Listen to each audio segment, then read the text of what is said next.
Bion Audios presents Scum Villain's Self-Saving System by Mo Xiangtong. Chapter 6. Jinlan. 3 years went by in the blink of an eye.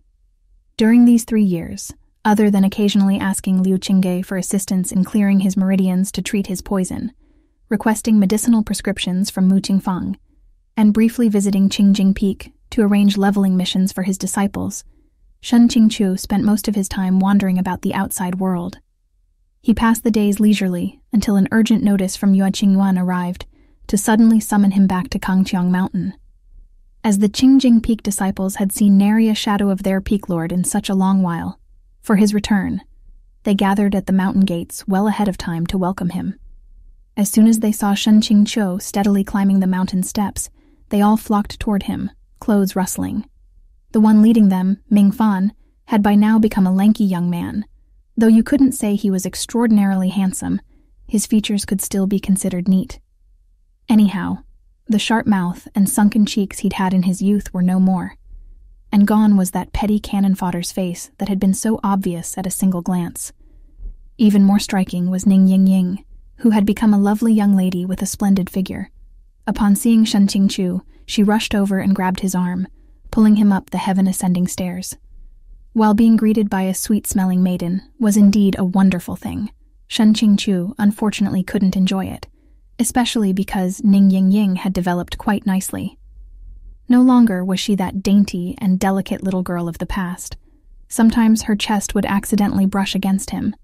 In fact, it did so until Shen Qingqiu, face still expressionless, was streaming with cold sweat. He had once again thought of those 2 long chains of posts in Proud Immortal Demon Way's comment section, the ones demanding Shen Qingqiu's castration. "Shizun, you're always away from the mountain," Ning Ying said, cutely vying for his attention. "Your disciples all miss you so much." "This master has also missed you. All," Shen Qingqiu said affectionately. "That's not right," he was thinking. "Shouldn't the one you miss be Luo Binghe? Why are you thinking about a scum villain? And as one of Luo Binghe's wives, weren't you originally supposed to suffer 5 continuous years of sleepless nights and lack of appetite, becoming all emaciated and stricken with grief? Why does it look like you've become plumper instead?" The disciples escorted Shen Qingqiu to Qingding Peak. In Qingding Peak's main hall, 11 peak lords had already all sat down. 1 or 2 trusted disciples stood behind each peak lord, with the exception of Liu Qingqiu. Traditionally, Baijian Peak's modus operandi was a hands-off, shepherd style of education. Everyone trained on their own. The peak lord would occasionally pop up to beat up a bunch of disciples, but other than that, they generally wouldn't teach anything else. This continued until a disciple could fight off their master, at which point the master handed over the title of peak lord.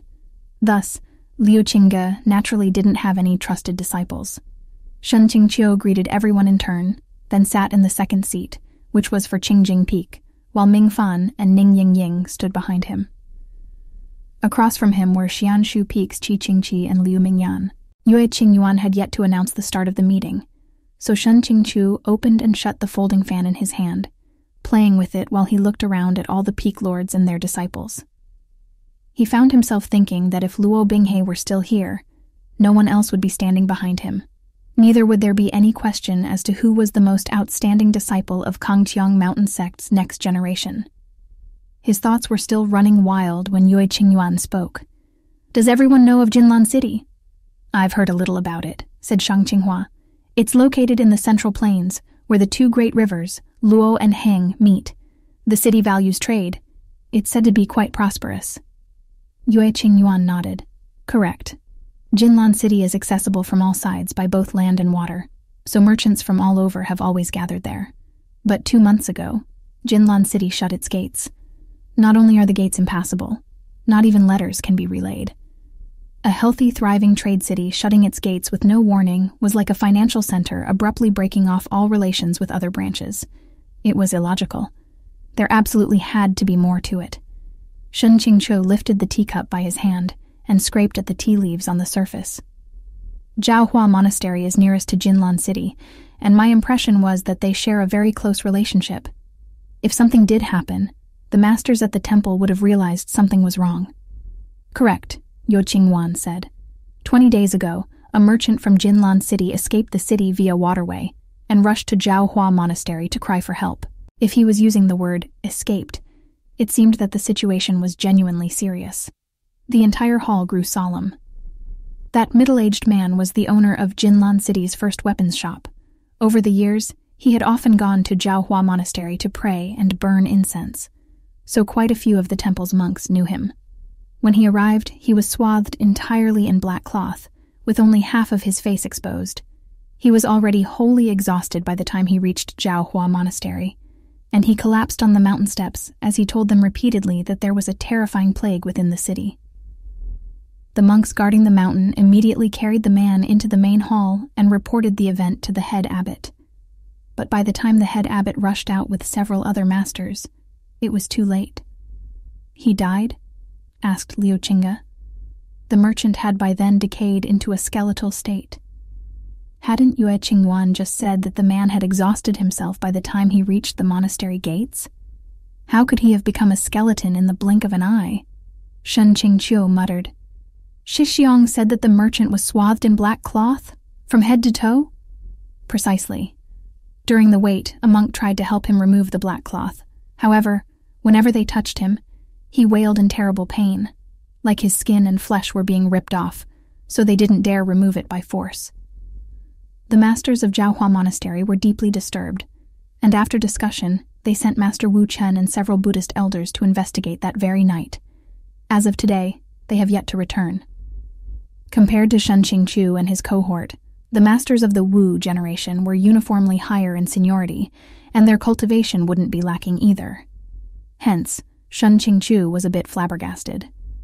Not a single one came back? Yue Qingyuan solemnly nodded. Huanhua Palace and Tianyi Temple have also sent 10 odd disciples each. They met with the same result. No one returned. 3 of the 4 major sects had been dragged into this mess, so naturally Kangqiang Mountain couldn't just passively observe. No wonder Yue Qingyuan had sent an emergency summons.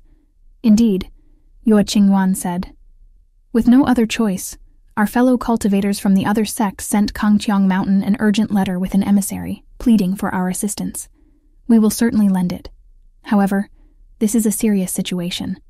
I'm afraid there may be petty ne'er-do-wells of other races fanning the flames to stoke this incident, stirring up havoc. Some of us will go, but some must stay behind to guard the peaks. In other words, to prevent a situation like the incident with Sha Huiling, when they had been completely vulnerable. Needless to say, other races could only refer to the demon race. Luo Binghe was the first to say, Baijian Peak is willing to escort Mushidi to the city. Since there was a plague, Qiantao Peak's Mu Qingfang definitely had to go. Shen Qingqiu looked at these two. One who was responsible for making his medicine, the other responsible for clearing his meridians. Both were leaving, and Shen Qingqiu didn't have a protagonist's halo with which to protect himself. What if there was an unexpected accident? This was really too concerning. How could he not do his part to watch over them? So he hurriedly added, "Qingqiu is willing to go as well." "My original plan was for you to watch the mountain," said Yue Qingyuan. Of course, Shen Qingqiu knew how to deal with him. All he needed to do was endlessly pester Yue Qingyuan. "There's no need for Zhengmen Shixiong to think me so fragile. Even if Qingqiu is untalented, he knows a few things about demons. If they really are the ones making mischief, I can still be of some assistance." The Walking Demon Encyclopedia, both the original and current flavor, could definitively live up to this title. After all, there was that stack of records and ancient books in the back of Qingjing Peak's bamboo house, the same ones that hundreds of generations of peak lords had to read in full before they were allowed to succeed the position. Yue Qingyuan thought for a while. If he let Shen Qingqiu go with Luo Binghe and Mu Qingfang, it would be far easier for Shen Qingqiu to suppress the without-a-cure poison still within his body. Also, if they got into a fight, the Baijian Peak Lord could protect him. Therefore, in the end, everyone was divided into 3 groups. The Liu Shenmu trio would clear the way as the vanguard. They would go to Jinlan City first to investigate. The second group would wait outside and act in accordance with their report. The third group would stay and keep watch on Kangqiang Mountain. The situation was urgent, so there was no time to leisurely take a carriage or boat. Though Shen Qingqiu disliked flying on his sword, he knew that at a time like this, he needed to keep up with everyone else's momentum. Thus, the trio flew out on their blades. Before half a day had passed, Shen Qingqiu gazed downward from above the clouds, took a deep breath, and yelled to his two sect siblings, "The Luo and Heng River junction is right below us." When they looked down from a great height, they indeed saw the two rivers meeting each other, like a winding pair of endless, thin, silver ribbons. The water sparkled under the sunlight, akin to a haphazard dance of silver scales. One of the two rivers was the one Luo Binghe had been placed into after he was born, left to drift downstream, the Luo, from which his surname derived. The trio chose to descend at a wide and level hilltop. From there, they could faintly see the curling eaves of far-off Jinlan City, its tightly closed gates, and the raised drawbridge. Shen Qingqiu lowered the hand with which he'd shaded his eyes. "Why didn't we fly straight into the city?" In the past, at Jinlan City's governor's request, Zhaohua Monastery cast an enormous barrier covering their airspace. Mu Qingfang explained. It prevents immortal swords or anything with spiritual or demonic qi from passing through. They'd be forced to veer off course. Shen Qingqiu had personally witnessed Zhaohua Monastery's barrier-casting abilities with the group of barrier masters employed by the VIPs at the Immortal Alliance conference. If they ever ranked second, no one would dare claim first, so Shen Qingqiu didn't ask further questions.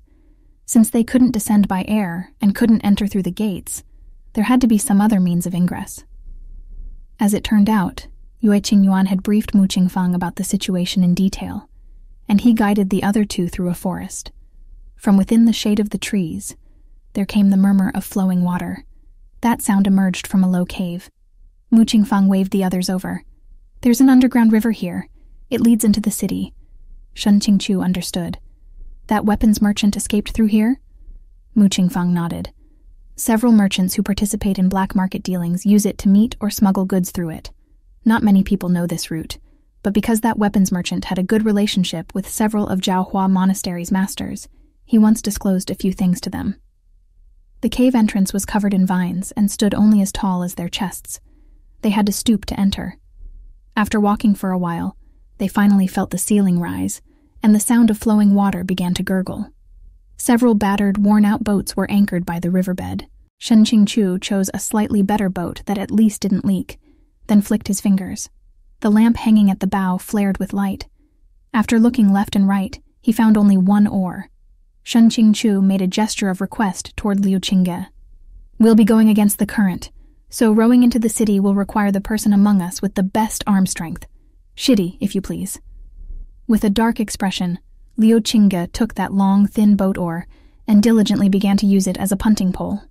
With each stroke, the boat leapt forward an incredible distance. The lamp at the bow creaked and swayed jerkily. Shen Qingqiu pulled Mu Qingfang over to sit down and glanced at the glittering water by the boat. He could even see several fish happily swishing their tails as they swam by. "This water is so clear," he said idly. Right after he said this, something much larger drifted along after the swimming fish. Face down in the water was a corpse. Shen Qingqiu shot upright in his seat. Fuck, a floating corpse. I just said this water is so clear, and you reward me by drifting over a floating corpse. Do you have to be so heavy-handed when you slap my face?" Luo Binghe used the oar to hook the floating corpse and flip it over. It was actually another skeleton. They hadn't noticed earlier because its entire body, including its head, was swathed in black cloth. Also, as noted, it had been floating face down. "Mushidi, do you know if this world has a kind of plague that can make a person instantaneously decay into a skeleton?" Shen Qingqiu asked. Mu Qingfang shook his head. "It's unheard of. Since they were moving against the current, they would be pushed backward unless they kept advancing. Having stayed still for so long, their little boat had already moved a distance back." Luo Binghe picked up the oar again, and after a moment, he spoke.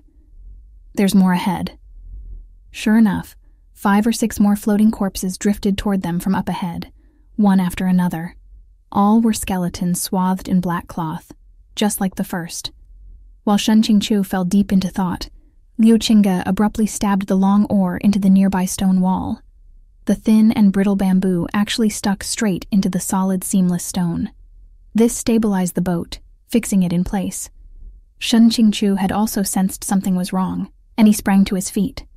"Who is it?" A sound of hurried breathing came from the dark depths before them. The lantern at the prow of the boat faintly illuminated a human silhouette. Then they heard a youth's voice say, "Who are you? What are you doing, sneaking around in this underground river?" "You're here too. I'd ask you the same," said Shen Qingqiu. Though he stood on a broken-down little boat, between his teal robes, black hair, and the long sword hanging at his waist. Not to mention his every movement, so calm and composed, he still possessed quite the immortal's demeanor. Shen Qingqiu had by now become an experienced poser, and had managed to put his own spin on the badass act. As expected, the youth hadn't anticipated someone so high and mighty. He balked for a long moment before shouting, "You should leave. No one is allowed into the city." Luo Binghe humphed. "You? Who could you keep away? There's a plague in Jinlan. If you don't want to die, then get out." "Young man, we are here precisely for that reason," Mu Qingfang said gently.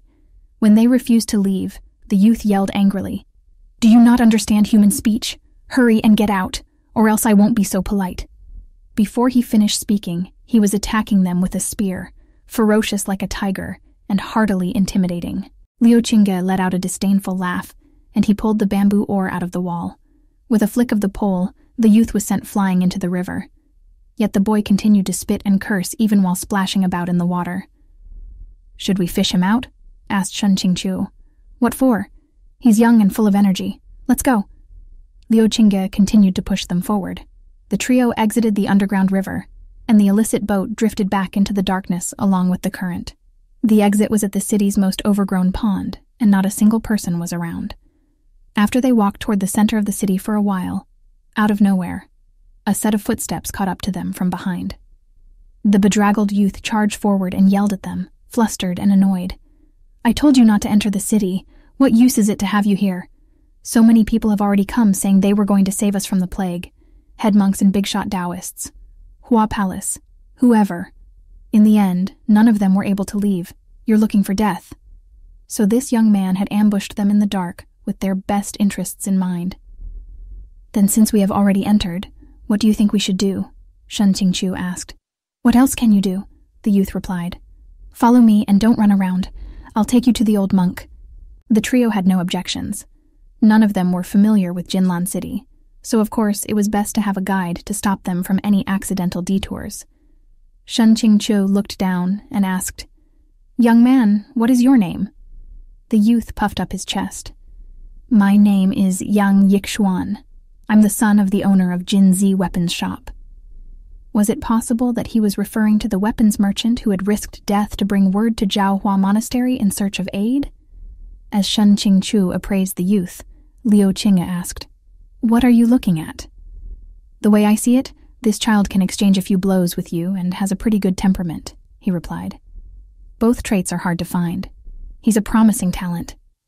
"What does that matter? I don't take disciples. Too bothersome." As they walked into the main part of the city, more and more pedestrians began to appear. But this more was only in comparison to the previous empty streets. At most, there were only 3 or 4 silhouettes per street, and all were buried in black cloth from head to toe, their movements hasty, like birds startled by a bough or fish slipping through a net. The Jinzi Weapons Shop was appreciably large. It sat on the widest main road and occupied 4 storefronts in a row, all connected together into one store. It even had an inner courtyard, inner hall, and cellar. Master Wu Chen was in the cellar.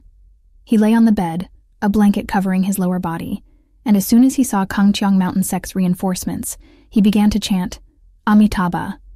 "Master, the circumstances are urgent. Let's skip the pleasantries," said Shen Qingqiu. "What is this plague raging through Jinlan City? Why did you enter but never leave, without even sending a message? And why is everyone wrapped in black cloth?" Wu Chen forced a smile.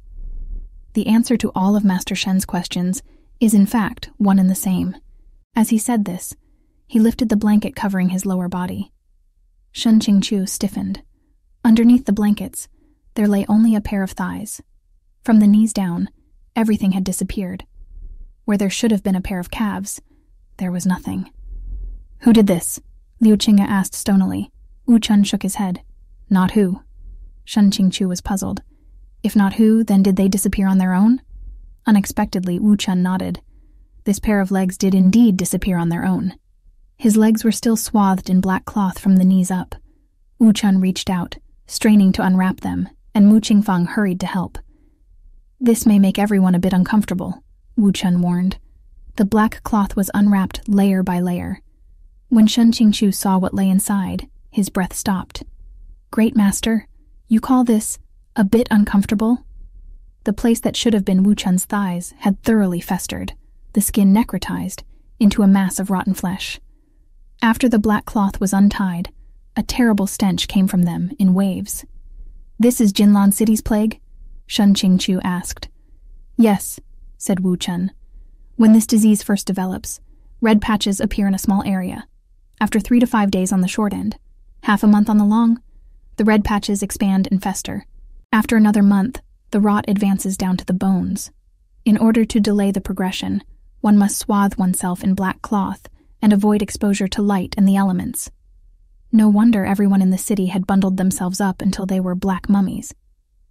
"If the disease develops over a month's time, why did Yongxian Sheng, the fellow who went to notify Jiaohua Monastery, instantly decay into a skeleton?"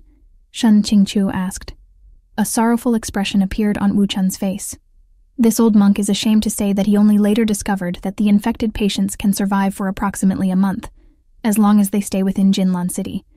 But if after they are infected, they go a certain distance away from the city, the disease's progression accelerates. My two Shidi discovered this the moment after they rashly tried to leave the city and return to the monastery. No wonder no one could enter and no one could leave. "What is the origin of the disease?" Liu Qingge asked. "How is it transmitted?" Wu Chun could only sigh. "This one is ashamed. We have passed a great deal of time in this city, yet still we have not made any progress toward a solution. We do not know the illness's origin, nor its method of transmission. We do not even know if it can be transmitted." Mu Qingfang was shocked. "What do you mean?" Shen Qingqiu realized something. "Observe the weapon seller's son. He has been taking close care of Master Wu Chen for a long time, yet he wears not a strip of black cloth. His skin is still intact, and he is quite healthy. If this is truly a plague, wouldn't it be strange that Master Wu Chen had not infected him?" "Precisely," said Wu Chen. "This one is terribly sorry to have let you all be trapped here. You only intended to save people from disaster. There is no need for apologies," said Shen Qingqiu. He noted that Mu Qingfang was absorbed in investigating the festered parts of Wu Chun's leg, like he couldn't smell a hint of the stench. "Mu Shidi, have you made any discoveries? Can you create a medicine to treat it?" Mu Qingfang shook his head. "This doesn't seem like a plague, but rather like..." He looked at the few people around him. "This humble one needs to examine more patients before he can come to a definite conclusion." Shen Qingqiu exited the cellar, whereupon he saw the weapon seller's son heading back the way from which they had come in a rage, a long sword slung over his shoulder. He smiled as he asked, "Young master, what's happening?" "Someone entered the city again," Yang Yixuan huffed. "Those people from Hua wherever are the most useless. They're all just rushing to their deaths. Huanhua Palace must have sent more aid, that is, additional victims." But as the boy's face was puffed up like a steamed bun, Shen Qingqiu couldn't help teasing him a bit. "Young man, your martial skills are rather good. Did you have a teacher?" Yang Yixuan ignored him. "Let me tell you, you should go find that geisha who tossed you into the water today," Shen Qingqiu continued. "He's most formidable. Fighting a few rounds with him will be more effective than learning from anyone." When he heard this, Yang Yixuan abandoned Shen Qingqiu and ran. Having found Liu Qingge a sticky new problem, Shen Qingqiu was in a joyful mood. He walked a few steps and turned a corner, but when he saw the scene before him, he stopped in his path. The city was devoid of life, and the gates of every home were shut tight. Many of those who had been homeless in the first place had nowhere to go, so they could only gather on the street. Before, when carriages and horses had streamed through the streets, people coming and going, these forsaken had been afraid to show their faces. But now, with everything so empty, they became fearless. They'd set up a big iron cauldron and piled firewood underneath it, and they were boiling a churning pot of water as some plucked the feathers off a chicken stolen from who knew where. Each person was wrapped in tightly bundled layers of black cloth, but upon seeing Shen Qingqiu, who was extremely conspicuous in their midst, they were not the least bit shocked. Instead, they regarded him like they would a corpse. After all, these days they had seen every kind of impressive-looking cultivator sweep into the city, claiming they would save the rabble. And had they been of any use, they died even faster than the local drifters. The cook rapped on the iron pot. "Soup is done. Come get your share." Many of the drifters lying nearby who were picking at their lice rolled to their feet and gathered around, bowls in hand. This plague had disrupted the rhythms of the entire city's day-to-day, so this spontaneous communal meal was liable to actually save some lives. They had to discover the origin of the plague soon. Silently making this resolution to himself, Shen Qingqiu turned to go, only to come face to face with a person walking toward him. They held a walking stick, their figure hunched over, the hand holding their bowl shaking so much it was about to slip. They seemed to be an old lady. Shen Qingqiu moved to get out of the way, but the old lady must have been weak due to age or fatigue from hunger. She tripped and crashed into Shen Qingqiu. As Shen Qingqiu helped her up, the old lady mumbled, "Apologies, apologies. I'm old and confused." She quickly walked past him and away, probably afraid people would take all the soup. Shen Qingqiu walked another 2 steps, then balked. Something was off. That old lady had looked like the faintest breeze would knock her over, but when her body crashed into him, hadn't it seemed even heavier than that of an adult man? He whipped his head back around. In that crowd of people clamoring for bowls of hot soup, the old lady he had just seen was nowhere to be found. There was an opening into an alley to the left. Shen Qingqiu dashed into it in pursuit. He just managed to catch a glimpse of a hunchbacked silhouette flashing down the end of the alley.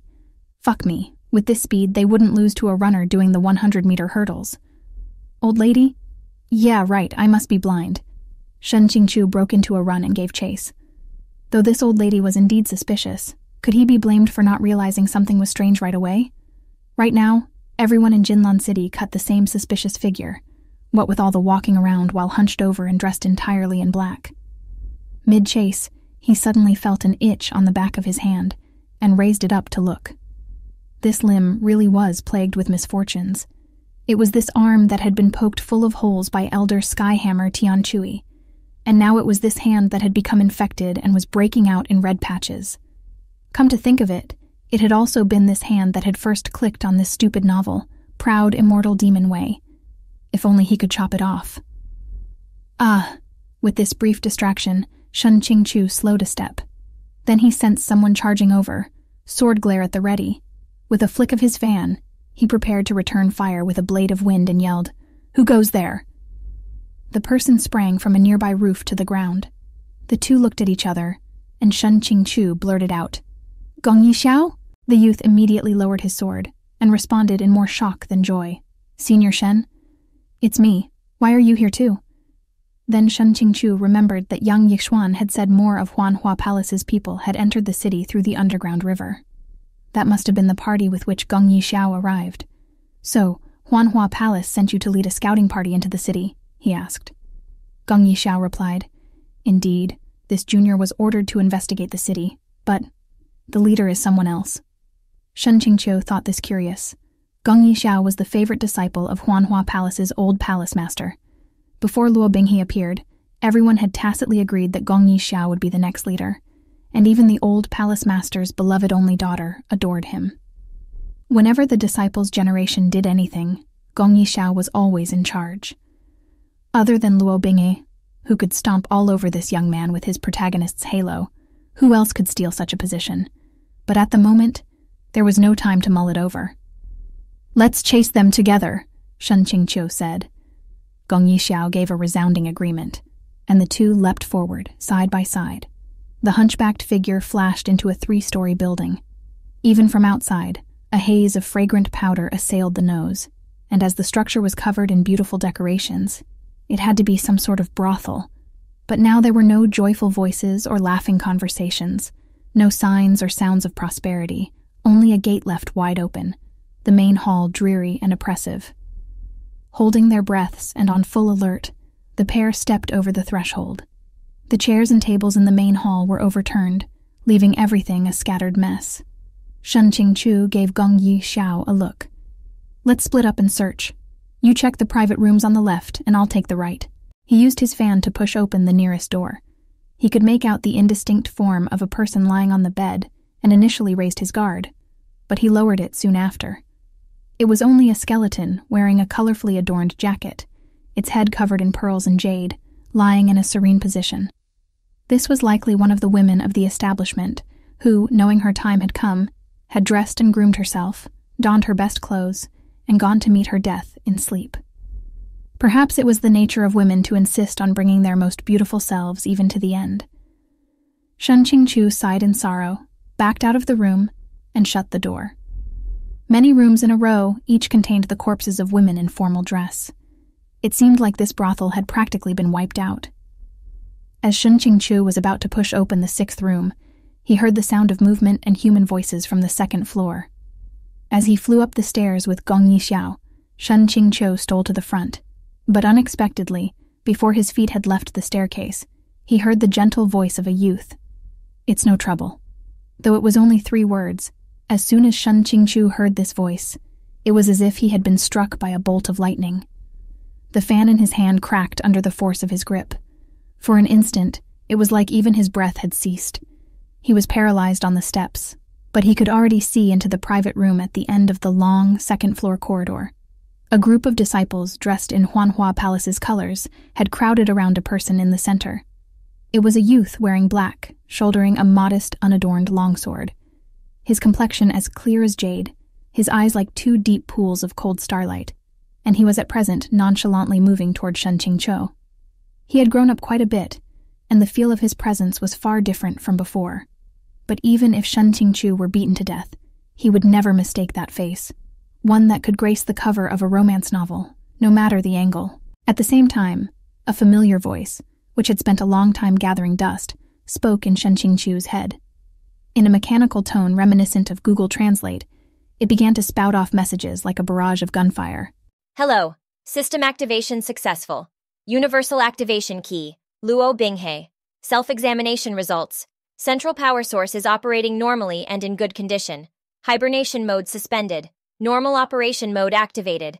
Download and installation of update complete. Wait a minute, what the fuck? You actually updated? Thank you for your continued use of our services. Can I get a refund? Shen Qingqiu stared at that young man, who ought to have been familiar, yet seemed a stranger. His limbs went stiff and his throat dry. Wasn't Luo Binghe's grand comeback supposed to be 5 years after his fall? Wasn't he currently supposed to be inside an endless hell, carving his way through thorns, studying the blade and farming monsters? Why had his ascension moved up 2 whole years? Why were you so impatient? If you rush your leveling, you won't have any safeguards, Binghe. Shen Qingqiu had the urge to turn around and sprint down the stairs, sprint out of Jinlan City, and sprint out of this goddamn world. But right after he turned around, Gong Yixiao blocked his path, and the youth just had to ask, "Senior Shen, why are you suddenly turning back? You really can't read the room, understand timing, or catch on to faces before you speak, can you, young Master Gong Yi?" A seemingly gentle voice came from behind him. "Shizun?" Neck stiff, Shen Qingqiu slowly turned his head. It was only a simple movement, but right now, it felt like his head weighed several thousand kilograms. At this moment, in his eyes, that perfect face of Luo Binghe's was more frightening than anything in the world. What scared him even more was the expression on that face. It was neither icy cold, nor a poisonous smile hiding daggers within, but a kind and tender look that could warm its recipient down to their bones. Fuck, don't act like that. It's terrifying. The more silky soft Luo Binghe's smile, the more thoroughly his opponent's soul and body were about to be destroyed. This statement was absolutely not a joke.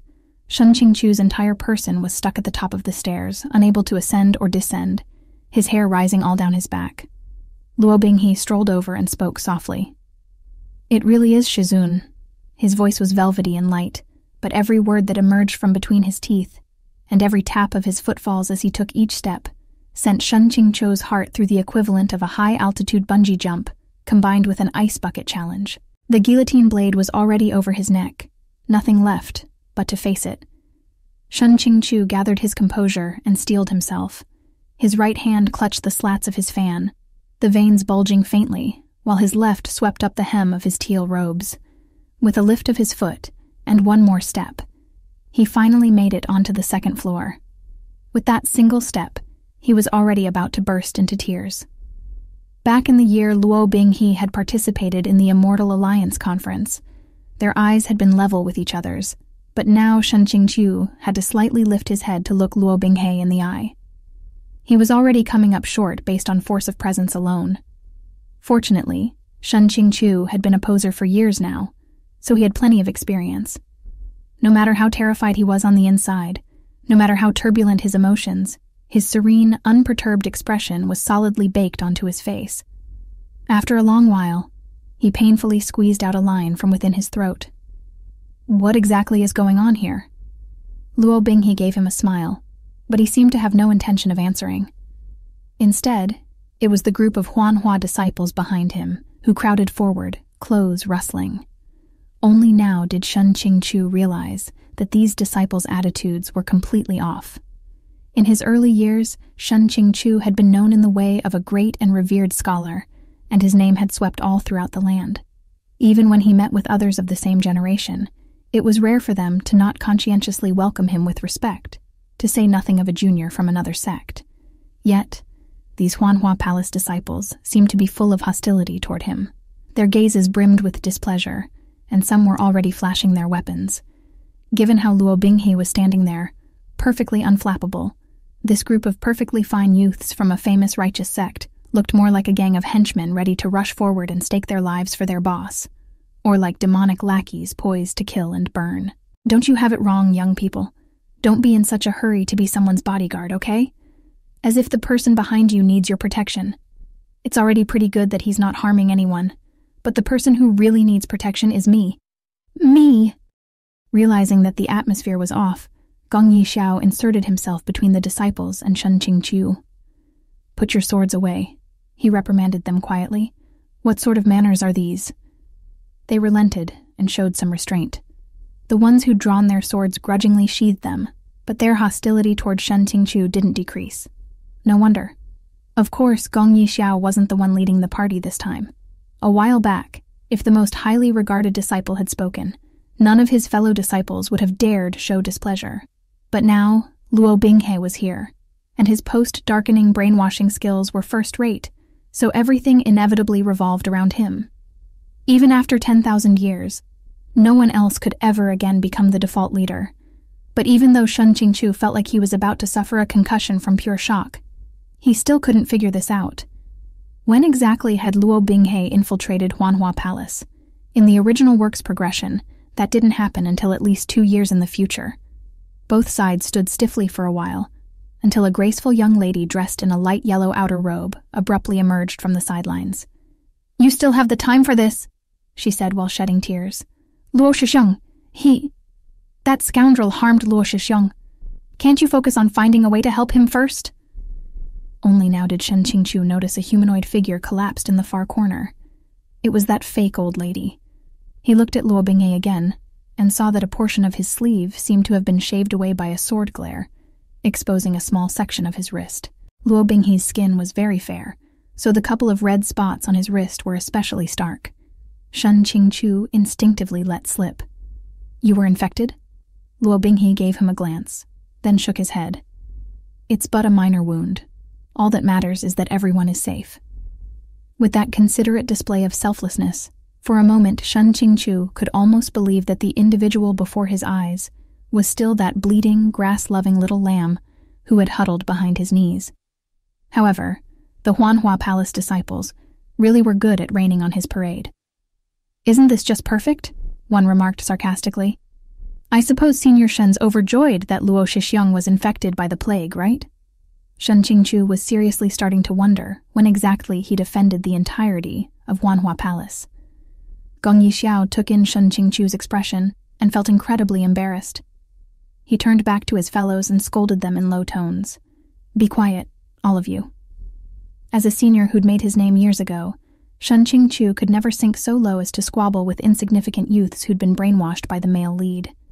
Expression indifferent, Shen Qingqiu dropped his arm, so the sleeve naturally covered the back of his hand that had broken out in red spots after he'd first bumped into the fake old lady. Pockmarks covered half the face of the disciple who'd spoken. Once scolded, he resentfully closed his mouth, his entire expression reeking dissatisfaction. Then Qin Wanyue spoke. "It's all our fault. Luo Shixiang, if you hadn't protected us, You wouldn't have... Shen Qingqiu had already roughly surmised the truth of what was spreading through the city. He could guarantee it on all the youth and frustrations he'd wasted, following this 20 million word plus serialization for years. First, to a mixed lineage heavenly demon like Luo Binghe, this thing was the approximate equivalent of saline water or glucose, entirely harmless. It might even have health benefits for him. Second, if Luo Binghe had let others drag him down or been injured for their sake, that was definitely a plan of his own design. No need to ponder. Don't you know that's the fastest way to farm righteous reputation and favor points? Shen Qingqiu couldn't stand to keep watching the air of heartbroken grief hanging over Huanhua Palace's party. Of course, what he couldn't stand even more was having this silent stare down with Luo Binghe. It was as if both of them were waiting for the other to speak first. Instead, Shen Qingqiu steeled himself and prepared to do a bit of proper business. Without another sideways glance, he walked toward that fake old lady's corpse and drew Xiao Ya. With a few slashes, he shredded the black cloth to pieces, revealing the body inside. As expected. At a glance, this person's appearance was ordinary, and it was impossible to tell if they were male or female. But that wasn't the main point. The main point was this, and it was dreadful. The body's skin was completely scarlet, like the entire thing had been thrown into boiling water and cooked through, yet rather than having been reduced to a mush, the carcass was whole. "A sour," said Shen Qingqiu. Sour was a type of profession among demons. To put it mundanely, as Shen Qingqiu understood it, they were the demon realm's equivalent of farmers, farm owners, and wholesale food distributors. Due to a variety of reasons, including local geography and race, many of the demon realm's creatures had rather peculiar biological needs. This included a portion of demons who tended toward hardcore tastes. To put it concretely, they liked to eat rotten things. The more rancid and putrid, the better. Anything crawling with maggots was considered both an exceptionally exquisite delicacy and abundantly nutritious. But where could one acquire such a quantity of rotten things? This was the purpose of the sowers. The flesh of every non-demonic organism a sower touched and purposefully seeded would, after a short period of time, begin to fester. In days past, this practice had enabled a type of massive communal meal that had been popular on noble estates in the demon realm. The estate lord would capture some 100 living people and would corral them in a structure like cattle, then send sours into their midst. Within 7 days, once the victims had sufficiently rotted, the doors could be opened. You could either let the people stumble out and eat them where they fell, or walk inside yourself and devour them on the spot. This manner of unique dining custom was disgusting in the extreme. Of course, the ancient heavenly demons from whose lineage Luo Binghe hailed were the most elegant and traditional of the demonic bloodlines, equivalent to the demon realm's blue blood nobility. The average demon commoner's B-point scores couldn't begin to compare to a heavenly demon's. Needless to say, the heavenly demons had not taken part in these faddish tastes. If not for that, Luo Binghe could be as handsome and rule-breakingly OP as he wanted, but girls would be unable to overcome the physiologically and psychologically taxing challenge this bizarre world-building detail would present to their worldviews. So Shen Qingqiu suspected. Think about it. How suffocating would it feel to kiss him if it were true? Ha ha ha. Since sour as a profession was grossly anti-human, it had incited the uncompromising ire of many human realm cultivators at the time. Consequently, they had launched a campaign to eradicate all sowers. Quite a few nameless heroes had even risked infection and ended up perishing together with the sowers. Within 10 years, sours had gone almost entirely extinct, becoming rare even within the demon realm. It was entirely normal for young disciples and ordinary cultivators to have never heard of them. But whenever he was at his leisure, Shen Qingqiu was in the habit of taking an aged text from Qingjing Peak's eclectic collection and reading it as a speculative fiction novel. So he understood the situation well. Unfortunately, this conclusion that he'd come to all by himself, which should have been a helpful contribution, went unappreciated. So Senior also knew about the demonic abominations that are sours, Qin Wanyue said politely. Luo Shixiong guessed the identity of the culprit a while back. Just now, he explained the relevant information to us in detail. When she finished, she and all the other Huanhua disciples directed an adoring, longing gaze toward Luo Binghe. as if his face were emitting thousands of rays of golden light. It's here. Could this be the legendary? Regardless of what the male lead says, everyone else will feel their own IQ and knowledge get absolutely crushed by his words. Protagonist, halo of wisdom. Luo Binghe looked toward Shen Qingqiu and smiled. Everything I know was taught to me by Shizun. The most terrifying thing was that Shen Qingqiu got the feeling that Luo Binghe's face really was emitting a faint glow. Shen Qingqiu very much didn't want to waste any more time in this kind of eerie atmosphere. However, since Huanhua Palace had killed the sower, naturally the right to handle the corpse was also theirs. If that's the case, may we borrow this corpse for study? Shen Qingqiu asked. It's possible Mu Shidi may discover something, and it may assist us in developing a medicine that will curb the epidemic as early as possible. Luo Binghe nodded. Everything will be as Shizun says. This disciple will deliver the corpse promptly. The way that Shizun left his mouth every time he said it made all of Shen Qingqiu's hairs stand on end. At last, he acutely understood how characters in the original work felt when facing that dagger-concealing smile of Luo Binghe's. Shen Qingqiu pulled himself away and flicked aside his sleeves, then left without a second word. After exiting that abandoned building, Shen Qingqiu fell into a state of devastated psychological shock. His head swam as he walked, his steps unsteady. Gong Yixiao chased after him. When he saw that Shen Qingqiu's face was pale, his expression distracted, he nervously said, "Senior Shen, I must apologize. In truth, I knew that Luo Shixiang was with Huanhua Palace, but our master ordered us to keep it a strict secret, and to not let outsiders know. Violators would be expelled from the sect. I couldn't inform you of the situation." Shen Qingqiu grabbed him. "I have only one question for you. When and how did Luo Binghe end up in your Huanhua Palace?" "It was Qin Shimei. Last year she rescued a grievously injured and unconscious Luo Shixiang on the banks of the Luo River. Last year, in only one short year, Luo Binghe had kicked Gong Yixiao off of his pedestal as the most trusted disciple. It seemed that not only had Luo Binghe's annexation of Huanhua Palace occurred earlier, but his efficiency had improved. Also, Gong Yixiao really was doomed to be cannon fodder, fated only to be kicked off of various number 1 pedestals by the male lead. "After you rescued him, why didn't he return to Kangqiang Mountain Sect?" Shen Qingqiu asked. Gong Yixiao took careful stock of Shen Qingqiu's expression, and he spoke cautiously.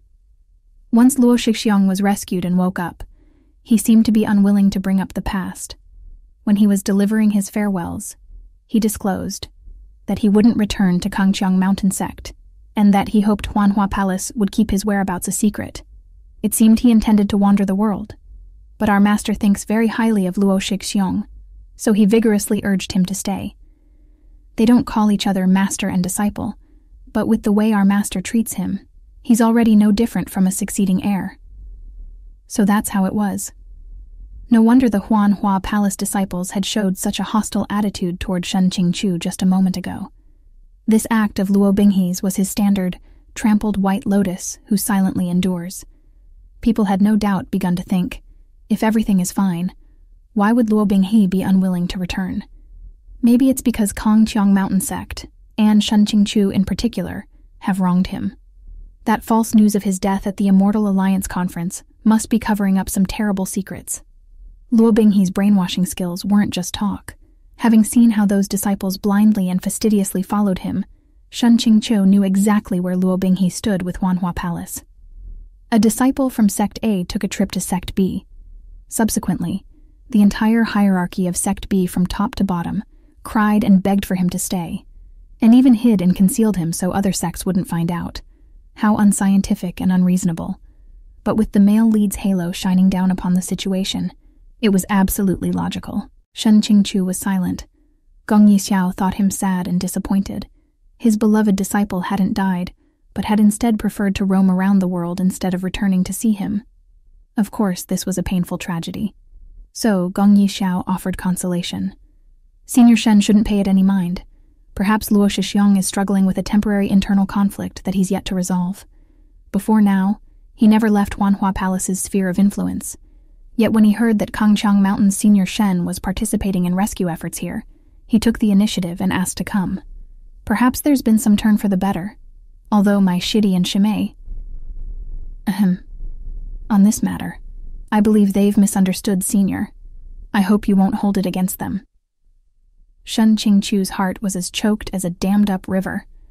Sure enough, the positive reputation he'd painstakingly farmed over many years was nothing in the face of Luo Binghe's ability to smear him without second thought. And what a thorough smearing. But on second thought, this couldn't actually be considered smearing. After all, Shen Qingqiu hadn't been wrongly accused in this case. He had indeed kicked Luo Binghe down into the endless abyss. In the end, he couldn't find any reason to justify or exonerate himself. "And you?" Shen Qingqiu asked. "Why don't you misunderstand?" Gong Yixiao was stunned for a short while.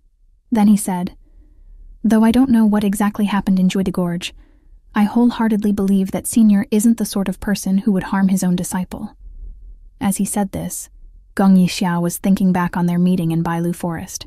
Specifically, he was remembering the things Shen Qingqiu had accidentally let slip, and the way he'd affectionately gazed upon that monster. Meanwhile, Shen Qingqiu was thinking, "It makes sense. Since we're both cannon fodder fated to fall to the male lead's indestructible body, we're able to understand and sympathize with each other's situations more than anyone else." Therefore, both parties were moved. While they were busy being pleased within their own minds, the group from Huanhua Palace caught up with them. Shen Qingqiu accidentally glanced back and saw that Luo Binghe was looking over in his direction. In the brief incense time since his reunion with Luo Binghe, it seemed that Shen Qingqiu's heart had become quite a bit more delicate. It often felt like a small boat caught in a raging sea amidst a storm. For example, at present, though Luo Binghe wasn't standing anywhere close to him and had maintained an appropriate smile, that pair of cold, pitch-black eyes pierced him with incredible force, making Shen Qingqiu's heart tremble in fright. "Binghe, what's wrong now? Even the sight of cannon fodder talking and huddling together for warmth offends you." Upon arriving at the entrance of Jinzi Weapons Shop, Shen Qingqiu heard someone inside who was arguing loud enough to shake the roof. This was all thanks to Liu Qingge. Liu Qingge was responsible for the hard labor, and after they'd separated, he'd gone to capture experimental subjects for Mu Qingfang. With the people in the city so on edge, no one was willing to cooperate. However, at this point, they didn't have the luxury to be concerned with consent, so they had resorted to martial power to solve the problem. On top of that, Liu Qingge had never been the sort of patient person who preferred reason over force. His approach was highly consistent with Baijian Peak's customs. He simply went out and grabbed whoever he saw. In one pass, he had collected more than 10 burly macho men, then tied them up by the forge, which had by now become Mu Qingfang's research lab and experimental station. This group of big, strong men were shouting, cursing, crying, and wailing so terribly that no women could have overcome their performance. Once Shen Qingqiu arrived in the cellar, he explained the unexpected events he had just experienced to his companions. However, for the time being, he didn't bring up that he himself had been infected. Master Wu Chen once again chanted Amitabha. "Thanks to our fellow cultivators from Kangqiang Mountain, we've finally made progress on this matter." "I'm afraid it's not that straightforward," said Shen Qingqiu. "The infected cannot infect each other, and according to Qingjing Peak's ancient texts, the largest recorded number of people a single sower has infected in one go is only around 300. If a population as large as an entire city has been infected, there absolutely has to be more than the one culprit." Liu Qingge placed his hand on his sword's hilt and stood. Shen Qingqiu knew he was the type to act first and think later, to up and leave without another word. He indubitably wanted to set out and find other sowers this instant. "Slow down," Shen Qingqiu said hurriedly. "I still have something else to say." "Go ahead, Shixiong," said Mu Qingfang. Shen Qingqiu didn't know how to start, and he hesitated for a moment before saying, "Luo Binghe is back." There was little reaction. In the first place, of the three, Master Wu Chen was from Jiaohua Monastery and didn't know this Luo Binghe. Meanwhile, Mu Qingfang rarely cared about things other than medicine. Thus, it was only Liu Qingge who frowned. "That disciple of yours?" he asked, stunned. "Didn't he die at the hands of demons during the Immortal Alliance conference?" Shen Qingqiu found it was getting harder to explain. "He didn't die. He came back alive. It's a long story." He stepped forward. "Let's patrol the city first. I'll explain this in detail when we get back." "All right," said Mu Qingfang. The earlier we take care of the remaining sours, the fewer horrors the people will suffer. I should also go check on those patients. As soon as he spoke, Shen Qingqiu thought of that brightly shining set of silver surgical tools Mu Qingfang always carried with him, which included all kinds of knives and needles. When spread out, they seemed to belong to the scene of a forensic autopsy. There were also hundreds upon thousands of bottles and jars in his infinite storage, with all sorts of labels. The words and descriptions on those labels were just like the flavor and effects of the contents within, stuff that made people go green upon hearing, let alone smelling, that made their courage flee with a glance. In a moment, that group of macho men by the forging station upstairs likely really would blow their lids, and the roof with it. Shen Qingqiu let out a dry laugh. He was about to follow Luo Binghe out of the cellar, when from out of nowhere, his heartbeat suddenly seemed 100 times louder. His movements also slowed, becoming sluggish. Luo Binghe sensed that something was off and immediately asked, "What's wrong?" Shen Qingqiu didn't answer and only tried to summon a spiritual blast with his right hand. A feeble spiritual flow sputtered through it, forming not a single spark. Fuck me. Of course I have a flare-up at such an important time. Are you kidding me? Without a cure, Mu Qingfang said quietly. Luo Binghe pressed his fingers to Shen Qingqiu's pulse, waiting there for a moment before resolutely pushing him back down into a chair. "Sit here and wait." "Wait for what? For Luo Binghe to show up at their door?" Shen Qingqiu shot to his feet. "I'm going with you." Luo Binghe never gave others face when speaking. "Don't be a hindrance. Master, you're the Baijian Peak Lord capable of single-handedly holding off thousands of enemies. How would letting me fly with you be a hindrance?" "Shen Qingqiu, have you taken your medication today? Was it on time?" Mu Qingfang asked. Shen Qingqiu truly wanted to scream at the heavens. "I haven't given up on therapy. I clearly took my medicine on time this month. And I had Great Master Liu help circulate my meridians on time too. Exactly why would it randomly flare up? It's basically lightning on a clear day. I'm utterly baffled." At this moment, the system just had to, of all things, send a sudden notification. Protagonist satisfaction points plus 100. Get lost. What are you saying with this? Whenever Shen Qingqiu meets misfortune, the male lead is extra satisfied? "Shen Qingqiu, you must not force yourself," Mu Qingfang added. "Luo Binghe is also doing this for your own good. Exerting yourself and rushing around during a flare-up is enormously dangerous. You stay here and rest. I'll go prepare medicine. Wait for Luo Binghe to return, and then he'll help clear your meridians." Shen Qingqiu stood 3 times, but Luo Binghe pushed him back down every single one, and Mu Qingfang's tone was that of a man lecturing an unruly child. In the end, Shen Qingqiu could only helplessly say, "Very well, Luo Binghe, listen to me. A sour's entire body is covered with scarlet skin, and they are highly infectious. If you meet something suspicious that looks similar, don't be rash and get close. Attack from afar. Once you return, you must come to my room without delay. I have something very important to discuss with you." The last sentence was the most critical. Shen Qingqiu deliberately enunciated the words with added emphasis. Comradeship is priceless and fraternal love supreme. 1,000 days are spent training troops for the sake of one moment. Master Liu, you absolutely must shield me. After the Liu Mu pair left the cellar, Wu Chun descended into intense thought. "Immortal Master Shen, don't you think it strange?" he asked. The demon realm was quiet for so long, yet in recent years, there seemed to be signs of a resurgence. At the last Immortal Alliance conference, numerous rare demonic creatures reappeared in the human realm. And this incident in Jinlan City is even more troubling. Sours appearing now after they were eradicated 100 years ago? This one worries that this, most likely, isn't a good omen. Shen Qingqiu profoundly agreed. "Master, your apprehensions are exactly why I can't be at ease. And this iteration of sours are markedly stronger than their predecessors. None of the sowers I read about from 100 years back were able to prevent the infected from traveling a certain distance from them, lest they undergo accelerated decay. Moreover, Luo Binghe should have remained in the endless abyss for 2 more years, yet he's broken out early. How could this be a good fucking omen?" After being infected, Master Wu Chun's martial aspect had been heavily damaged, and the drain on his energy was enormous. Not long into their discussion, he became tired. Shen Qingqiu helped him lie down, then did his best to quietly leave the cellar. They had hidden Wu Chun within the cellar, so he wouldn't be exposed to light or the elements. Shen Qingqiu's actual room was on the second floor of the weapon shop's inner courtyard. Luo Binghe had yet to return, and at this time, it would have been impossible for Shen Qingqiu to sleep even if he'd wanted to. He sat at a table and lost himself in his thoughts. One moment, he'd think of the little lamb Luo Binghe, who'd always followed him around while calling Shizun. In the next, he'd think of that black lotus Luo Binghe he'd only just met, who had left him so thoroughly drenched in unease that he wanted to rip out all his hair. After an unknown length of time, someone knocked on the door twice, neither light nor heavy.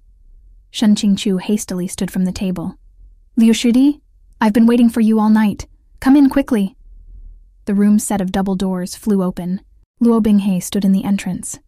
Behind him was unbounded darkness. His hands were tucked behind his back. His lips curved slightly upward, but his eyes seemed like icy pools 1,000 meters deep. Yet those eyes smiled as he said, "Shizun, hello?" Oh shit, he's here. All at once, it was as if Shen Qingqiu's brains had started boiling, catching fire with a whoosh. Fuck. The ring was playing out live right before his eyes. He grabbed his fan and with a nimble flip, leapt out the window. Luo Binghe had finally done away with that goosebump-raising mask he'd worn during the day and exposed his true nature. And he'd come to make his teacher pay. Shen Qingqiu's flight was an entirely unconscious impulse. The poser habits he'd developed over so many years allowed him to persevere, so that even while fleeing, his movements were easy and graceful. He landed solidly on the ground, and with a tap of his foot, darted away like a flying bird. Luo Binghe's clear, bright voice pierced far through the air, reaching his ears while carrying a hint of cold, drifting laughter. During the day, Shizun was so intimate and gentle with Gongyi Xiao, and this evening, you lit a lantern, waiting for Liu Shishu until late into the night. What sincere affection! Why then are you so distant when it comes to this disciple? Fuck. It feels like he's cutting the distance in half with every sentence. This speed is unscientific. Shen Qingqiu drew in a deep breath, thinking that whatever happened, he ought to find himself some backup first. He shouted from the pit of his stomach, "Liu Binghe!" Luo Binghe's voice drew even closer. It was no longer as tender this time around, and instead, it came with a wintry laugh. "Liu Shishu is embroiled in a fight, so I'm afraid he doesn't have the leisure to come. Shizun, if you have orders, why not give them to me?" "I wouldn't dare." Shen Qingqiu understood that Luo Binghe must have delayed Liu Binghe by some means. Aid from that quarter couldn't be counted on. He swiftly poured his entire body's spiritual energy downward, hoping to boost his speed. But of course he just had to forget that he was in the middle of a without-a-cure flare-up. By the time he remembered, it was already too late. In an instant, it was like all the blood in Shen Qingqiu's body had solidified, and his entire form felt suddenly heavy. In the next moment, a hand flashed forward to clutch his throat, and his back crashed hard into a cold, solid rock wall. The pain resonated from his flesh into his spine, his head buzzing. Luo Binghe was already within arm's reach. He had slammed Shen Qingqiu into the wall with one hand. The back of Shen Qingqiu's skull rang with the crash, and he swooned. It took a good while before he could refocus his gaze. Under the streaming moonlight, Luo Binghe looked even more peerlessly beautiful, as if his silhouette had been carved from ice and jade. He pressed very close, and he spoke with slow deliberation. "After so many years of separation, we meet amidst golden wind and jade dew. Yet Shizun incessantly calls someone else's name. That truly saddens this disciple a little. He says he's sad and broken-hearted, but there's a smile on his lips and bloodlust in his eyes. Any way you look at it, he's lying through his teeth." Shen Qingqiu felt as if his neck were caught in an iron shackle. His throat bobbed with difficulty, and it was hard to breathe, let alone speak. He could still manage to form a sword seal with his fingers, but his spiritual energy circulation was sluggish. So it was pointless anyhow, no matter how perfect a seal he formed. He couldn't move Xiuya, and Luo Binghe was pressing harder and harder, his hand gradually tightening. Suddenly, there was a flash before Shen Qingqiu's eyes, and a giant dialogue box popped up. This dialogue box was entirely different from the one before. Before, they'd uniformly looked like Windows XP error windows. But now it was subdued, lavish, and sophisticated. Wait, the main point was the content. "Accept a system tip to resolve the small complication our valued customer is facing." "You call this a small complication?" Shen Qingqiu mentally shouted himself hoarse. All right, is there still an easy mode? Easy mode, please. Access privileges activated. Use key item to maintain state of living. Shen Qingqiu's vision was about to go dark from suffocation. There's a key item. How many B points to buy it? Tell me. Item is already in your inventory. Use item Fake Jade Guanyin to consume 100 of Luo Binghe's anger points. Oh shit. The only thing Luo Binghe's adoptive mother left to him, the fake Jade Guanyin. Right after arriving in this world, he'd acquired this life-saving item, a high-tier piece of equipment. How did he keep forgetting? He still had this get-out-of-jail-free card tucked away in his bosom. System, you finally gave a useful reminder. Shen Qingqiu mentally shouted, I will! His throat was about to be squeezed in two. Please note, this item is single-use and can consume a maximum of 5,000 of Luo Binghe's anger points. At the final moment, Shen Qingqiu yanked on the reins. Stop! This was Luo Binghe at only 100 anger points? Are you messing with me? If he's already this tall, dark, and deadly at 100 anger points, I don't even dare imagine what a vision he'd be at 5,000. But the point was that if Shen Qingqiu was going to use an item that could potentially negate 5,000 points on a situation that was worth only 100, and thereby lose the chance to use it ever again, even if it was a matter of life and death, he needed some time to agonize and struggle. Then again, if things went on like this, it was either death from suffocation or from a pulped throat. Just when Shen Qingqiu made up his mind, preparing to grit his teeth and use his life-saving item, the hand around his neck suddenly loosened. There was no way he could get away even if he tried to run, so he could only continue his poser act, pretending to be chill about it. Shen Qingqiu propped himself up on the wall, barely managing to stand upright and not sink to his knees on the spot. Seconds ago, Luo Binghe had almost choked him to death, and now he was coming over all smiles to help him up, just like in the past, when he had helped Shen Qingqiu alight from carriages, or brought him snacks. Shen Qingqiu actually forgot to struggle. All he could feel was that this schizophrenic behavior was making his hair stand on end. Luo Binghe sighed. Why did Shizun run so fast? This disciple almost couldn't catch up. Bullshit. As if Luo Binghe hadn't just spent ages chasing him down in a game of cat and mouse, as if it were nothing. He wasn't even short of breath. Shen Qingqiu panted, then gingerly opened his mouth, his voice a bit hoarse. You have quite some nerve, returning in such a grandiose fashion. Aren't you afraid someone will discover your true identity? Luo Binghe's eyes flashed. Is Shizun concerned or worried? Shen Qingqiu thought this an interesting reply. In these circumstances, was there any difference between concerned and worried? He couldn't resist asking, unless you think I won't tell anyone. Luo Binghe looked at him, then said pityingly, Shizun, that would require someone to believe you. Shen Qingqiu's heart thumped, so this meant that just like in the original work, Luo Binghe was planning to first utterly destroy Shen Qingqiu's reputation, then painstakingly, step by step, force him down the road to ruin, methodically toying with him until he died. The original Shen Qingqiu had two major scummy qualities. 1. Attempting to get a taste of countless young ladies and married women alike. 2. Murdering tons of his comrades, as well as other people. But now when Shen Qingqiu considered himself, after he'd taken the shell, he conclusively hadn't inherited these interests and ambitions from the original.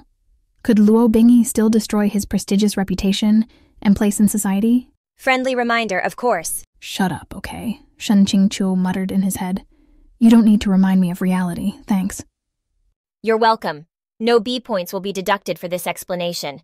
Shen Qingqiu directly X'd out of the dialogue box that had popped up.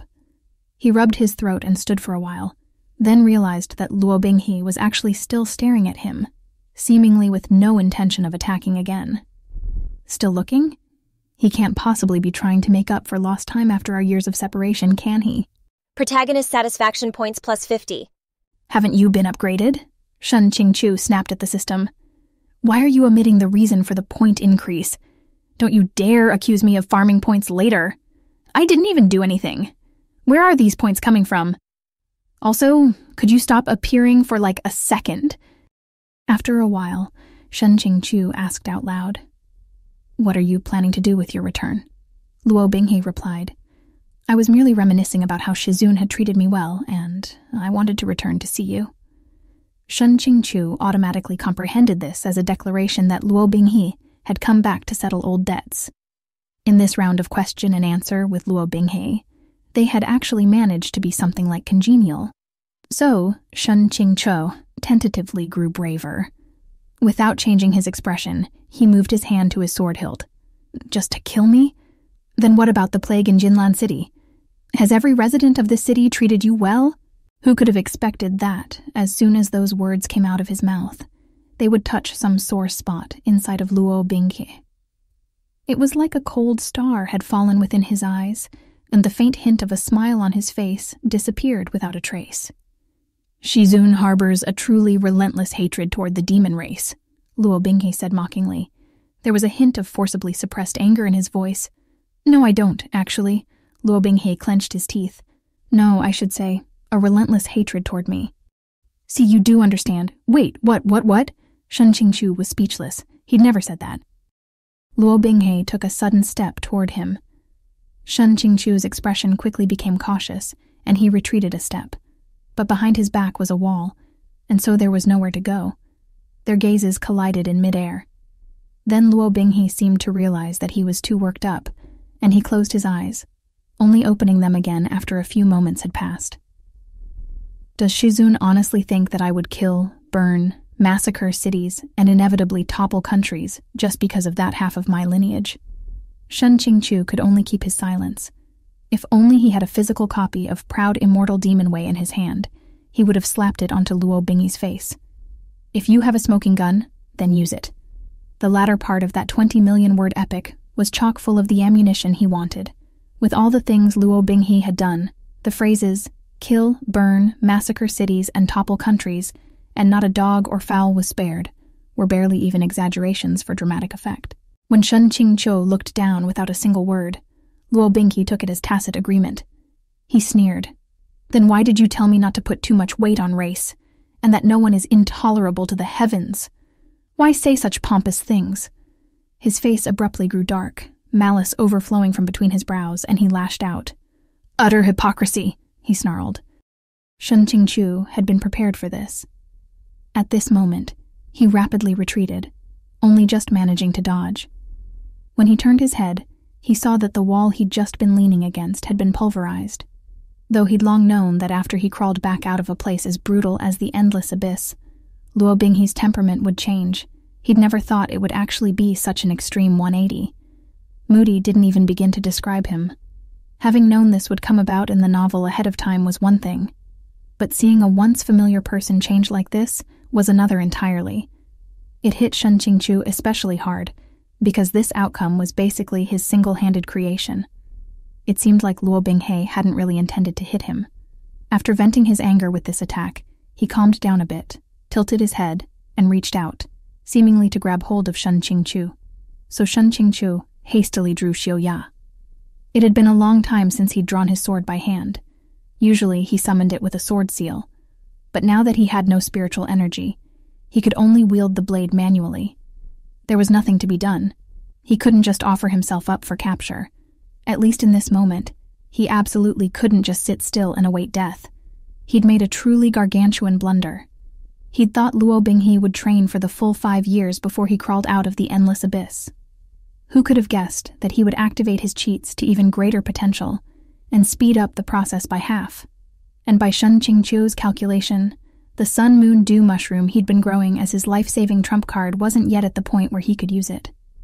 Watching Shen Qingqiu, Luo Binghe slowly raised a hand, letting him see the violet-black demonic energy roiling in his palm. Shizun, he said leisurely. Take a guess. If I grab Xiuya, how many strikes will it take before it's corroded all the way through? No need to guess. I'll bet 50 cents on 1 strike at most. Shen Qingqiu felt even more miserable. Luo Binghe took another step closer, and Shen Qingqiu could only raise his sword to take the attack. He had mentally prepared for Xiuya's destruction, but in a blink, as if Luo Binghe had seen something, he started. Then he suddenly withdrew the demonic energy in his palm and caught the tip of the sword with his bare hand. Shen Qingqiu hadn't thought he would actually cut Luo Binghe. That made this the second time. In his moment of shock, Luo Binghe chopped down on his wrist. Shen Qingqiu's hand loosened in pain, and his sword fell, whereupon it was sent flying with a flick of Luo Binghe's finger. Luo Binghe clamped down on Shen Qingqiu's wrist with a single hand, and fresh blood flowed from Luo Binghe's palm, soaking Shen Qingqiu's sleeve. The blood kept flowing, and Shen Qingqiu started to panic, worried for no reason. While Shen Qingqiu was still in the midst of confusion, Luo Binghe flipped his hand over. "You were infected?" Some small red patches were scattered across the back of Shen Qingqiu's hand, a few more than there had been during the day. Luo Binghe's slender fingers flitted across his hand in a barely there touch, and the red patches disappeared under his fingertips like ink dropped in water. As expected, a little thing like this was no threat to Luo Binghe. Luo Binghe seemed to have moderated his expression. This hand of Shizun's is plagued with misfortunes. It turned out they had thought the same thing. As Shen Qingqiu took in his spotless hand, he found himself even less able to understand the course of Luo Binghe's thoughts. Given what had made him pause, perhaps this hand had reminded him of the good old days. If Shen Qingqiu thought about it, this same limb had blocked the poisoned armor spikes way back when. Perhaps it had rekindled some old affections. Just as he wondered this, a fist suddenly slammed into his stomach. Luo Binghe smiled. An eye for an eye. Since Shizun sowed the seeds, he should reap the bitter fruit himself. Shizun should personally make up for the wounds he gave me. Shen Qingqiu assumed that Luo Binghe was venting his anger for the emotional trauma inflicted on him 3 years ago by injuring his old master in a relatively comparable way. But then there was a sharp pain on his scalp, and his neck was forced to straighten so that Luo Binghe could press his hand to Shen Qingqiu's lips. The taste of blood flooded into his mouth. Shen Qingqiu's eyes shot wide open as he finally realized that the wound Luo Binghe was talking about was the one he had only just left on his hand with Xiuya. "Motherfucker, don't drink it, I absolutely can't drink this." Shen Qingqiu furiously slapped away that hand and bent over to retch up the mouthfuls of blood he had swallowed. But Luo Binghe dragged him back up and continued to pour blood into his mouth. Luo Binghe further opened the wound on his hand. Hot blood flowed endlessly from it, yet he seemed even happier. "Shizun, don't spit it out. Even though a heavenly demon's blood is dirty, you won't necessarily die from drinking it, right?" He wouldn't die, but he would live a fate worse than death. Shen Qingqiu didn't know how he made it back to the Jinzi weapons shop. Even after climbing the stairs and entering his room, he was still in a daze, and he fell straight onto the bed.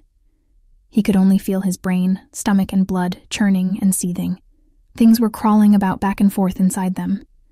He restlessly tossed and turned the entire night. In the distant past, heavenly demons had been able to control their blood after it left their body, and this ability had been inherited by all members of their bloodline. If someone drank their blood, death was indeed not the only possible consequence. Worst of all, said the possible consequences were numerous. In the original work, Luo Binghe had mastered control of his blood and used it for a wide range of purposes, including poison. He could even fashion it into parasitic mite-like creatures that he could then use to destroy a target from within. He'd also deployed it as a location tracker, a physical means of brainwashing, a sex tool, etc. Soaked in cold sweat, Shen Qingqiu drifted between dream and reality, and he only fell into a deep sleep at daybreak. He hadn't slept for long when a wave of earth-shaking cheers jolted him awake, and he staggered out of bed. As he'd gone to bed fully clothed, he didn't need to dress. Just as he was about to open the door, it flung open itself, and in burst a lively, bouncing youth. "The gates are open! The gates are open!" Yang Yixuan said, agitated. "What?" "Those red monsters were all captured, so the gates were opened." "Jinlan City finally managed to pull through," Yang Yixuan shouted. Then, at the thought of his father's death, his eyes filled with tears. Shen Qingqiu's entire body felt awful, and his head hurt like it had been split open, but he still wanted to comfort the youth. Even as he did, he thought, that was so fast. They were all captured in one night? As the gates were opened, the cultivators from various sects who had been observing from several kilometers away all poured into the city, and they gathered in a large open plaza. Mu Qingfang was also there, distributing the medicinal pills he'd prepared. Jinlan City, which had been wholly lifeless only a few days ago, was now overflowing with joy. Altogether, 7 sowers had been captured alive, and all of them were quarantined inside a Jiaohua monastery barrier. Shen Qingqiu saw Liu Qingge looking pensive. He went up and patted his shoulder. "What happened last night?" Luo Binghe threw him a look, then replied with a question. "What's up with your disciple? What did he do?" "Last night, he caught 5, and I caught 2, Luo Binghe said slowly. He stared at Shen Qingqiu. Exactly what happened during the years Luo Binghe was missing. Luo Binghe hadn't just stolen the kills from directly beneath the master of Bai Zhanpeik's nose, he'd actually beaten his kill count. This was a devastating blow to the worldview of any heir to Bai Zhanpeik. It was practically a great shame and humiliation. And aren't these numbers official confirmation that when it comes to power levels, currently, the Luo Binghe to Luo Binghe ratio is 5-2? Suddenly, the nearby disciples tempered their outcry and moved to clear space, making a path. From not far off, the leaders of several sects walked steadily toward them. Yue Qingyuan and Huanhua Palace's old palace master arrived side by side, followed closely by the leaders of Tianyi Temple and Zhaohua Monastery. Luo Binghe stood right next to the old palace master. Illuminated by the first rays of the early morning sun, Luo Binghe looked invigorated, glowing with life. When Shen Qingqiu compared himself to his old student, he became instantly depressed. Even Yue Qingyuan had something to say about it. When he passed Shen Qingqiu, he looked at him for a while and said, worried, "Your complexion is far too poor. As expected, I shouldn't have let you come." Shen Qingqiu gave him a hollow smile. "It's only because Mushidi's patients were wailing and howling all night. I couldn't sleep much." Mu Qingfang had finished distributing the medicine. On returning, he also looked at Shen Qingqiu with surprise. "Shixiang, even with all the noise we made, it shouldn't have left you in such a dreadful state after a single night. Have you taken the medication I left in your room?" I took it, Shen Qingqiu said in a rush. "Please don't ask me if I've taken my meds today ever again." Then a clamor surged from the other side of the crowd. Shen Qingqiu turned to look and promptly wanted to drop his forehead into his hands. A middle-aged man in mourning clothes stood at the head of a large group of men and women, and he insisted on kneeling before Luo Binghe. This was Jinlan City's governor. The governor was beside himself with emotion. "Our small town was saved through the sacrifice of many cultivators. This kindness can never be repaid. If in the future you have orders for us, we will fulfill them no matter the cost." The corners of Shen Qingqiu's mouth twitched. What a standard plot development. With the monsters cleared out, it was time to collect followers and reap rewards. And at this sort of time, it was always the protagonist alone who stole the spotlight. Anyone else who'd contributed to the effort would be treated as part of the scenery. Even if Shen Qingqiu excluded himself, Luo Binghe had caught 2 sowers, and moments ago Mu Qingfang had been right there, distributing medicine. Luo Binghe's response was also bog standard. "Please rise, Governor," he said humbly. Jinlan City made it safely through this calamity due to the efforts of many sects working together to support each other. It would be difficult for a single person's efforts to accomplish such. His words and manner were sincere and appropriate. He didn't diminish his own glory. But with this, the other sects were placated. The governor was once more bursting with praise. "Last night, I saw this young master single-handedly subduing those wicked things with my own eyes. Such outstanding cultivation. As expected, a hero's nature is evident even in youth, and famed masters raise outstanding disciples. Palace Master, your sect succession is in good hands." Upon hearing the words, "famed masters raise outstanding disciples," Luo Binghe's smile deepened, and his gaze, intentionally or not, flitted over to land briefly on Shen Qingqiu's face, like a dragonfly touching water. Shen Qingqiu spread his fan to avoid it. During the praise, the old palace master's gaze toward Luo Binghe was filled with parental affection. Others might not have been able to tell, but Shen Qingqiu was keenly aware that this was the gaze of one looking at a successor/son-in-law, of whom one was proud. Those 7 sowers who had been trapped together squawked and shouted, agitating the people. "How should these vile things be dealt with?" someone asked. "Shidi, any thoughts?" asked Yue Qingyuan. Shen Qingqiu muttered. "Qingqiu has seen related records in old texts that sowers fear high temperatures. It appears that only by burning them in a raging fire can we remove their body's infectious ability to bring decay." This was eminently easy to understand. Sterilization required high temperatures, yet one cultivator protested in shock. How could we resort to such a method? If we do this, will we not be as barbaric and cruel as the demon race?" All too soon, his voice was drowned out by the enraged shouts of Jinlan City's surviving citizens. During the days the plague had raged unchecked, the city had lost countless innocent lives, the victims' bodies festering in death in ways too horrible for words. A perfectly fine and flourishing merchant city had been reduced to the horrific sight it was today. At this time, anyone expressing sympathy or advocating for humane treatment of the sowers risked becoming the enemy of the entire population.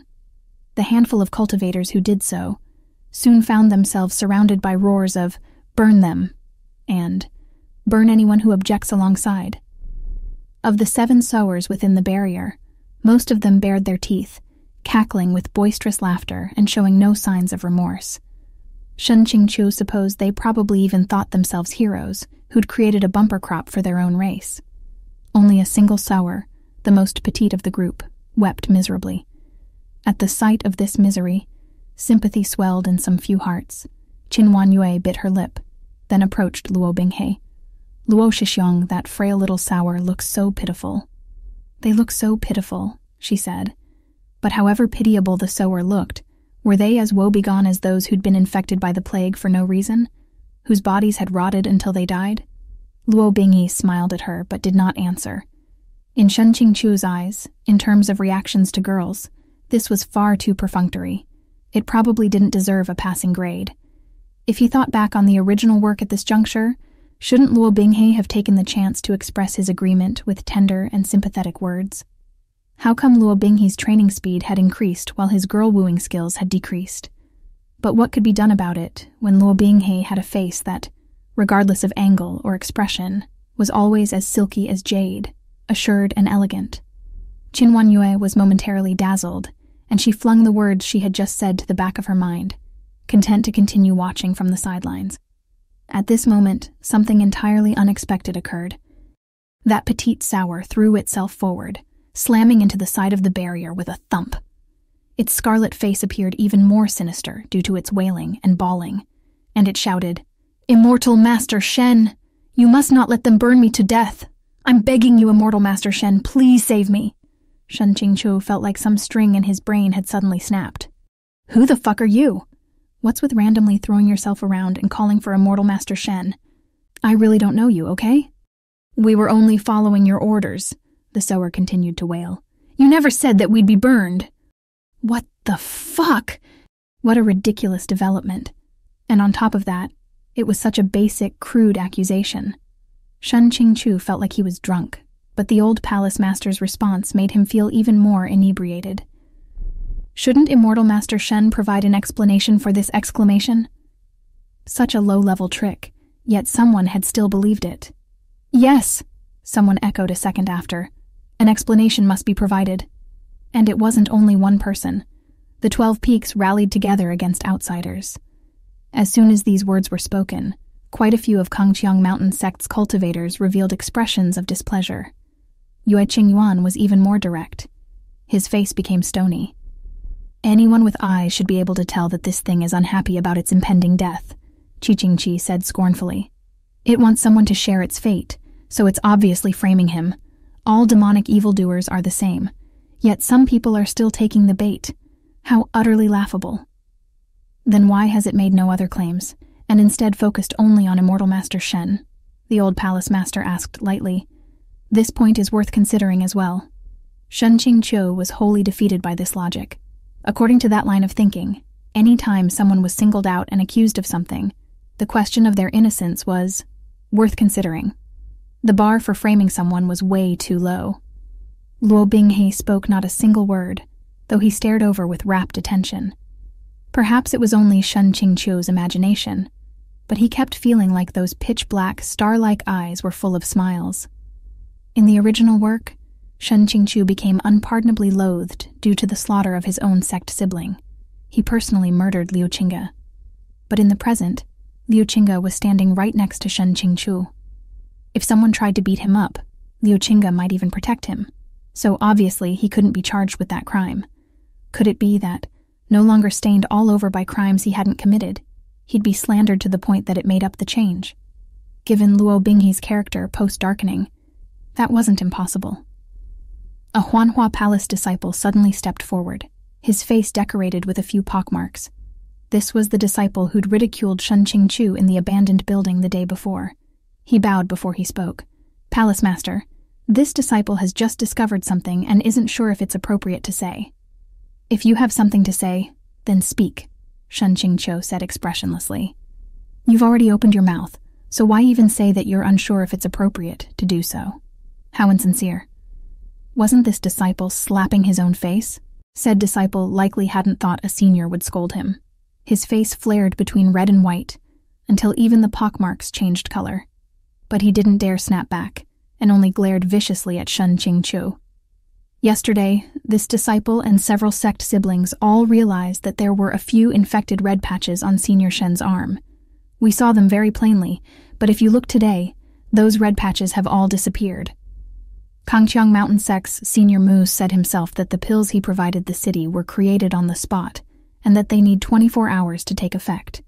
It's even possible that they won't be effective. Luo Shixiong took the cure right in front of us, and the red patches on his hand have yet to fade. So why has only Senior Shen recovered so soon? His red patches have fully disappeared. Whatever the reason, this disciple thinks that highly suspicious. Shen Qingqiu sighed internally. He should have known that Luo Binghe wouldn't remove the seeds of decay out of kindness. "My shitty oversees Qingjing Peak," Yue Qingyuan said steadily. "As a peak lord, he has always been a model member of the sect. His moral character is noble and unsullied. This the entire sect both knows and understands. For everyone to believe such baseless claims so easily, you're far too susceptible to provocation." Shen Qingqiu's face was going to turn red. "Shixiong, don't do this. Are you for real?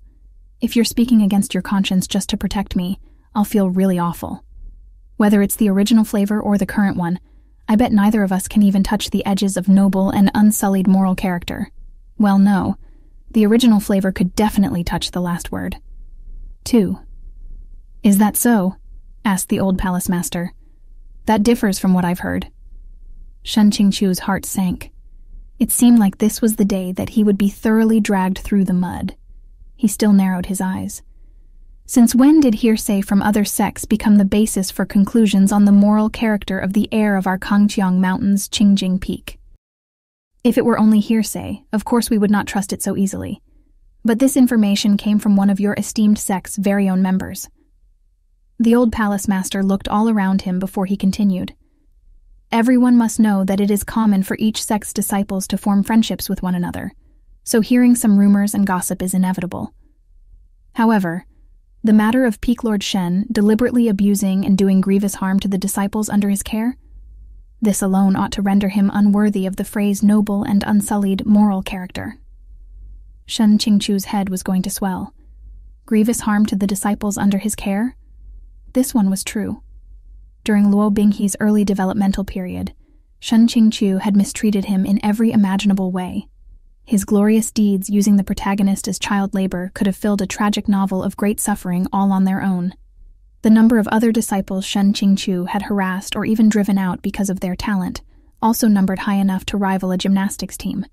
It was just, the one who'd grievously harmed them wasn't him.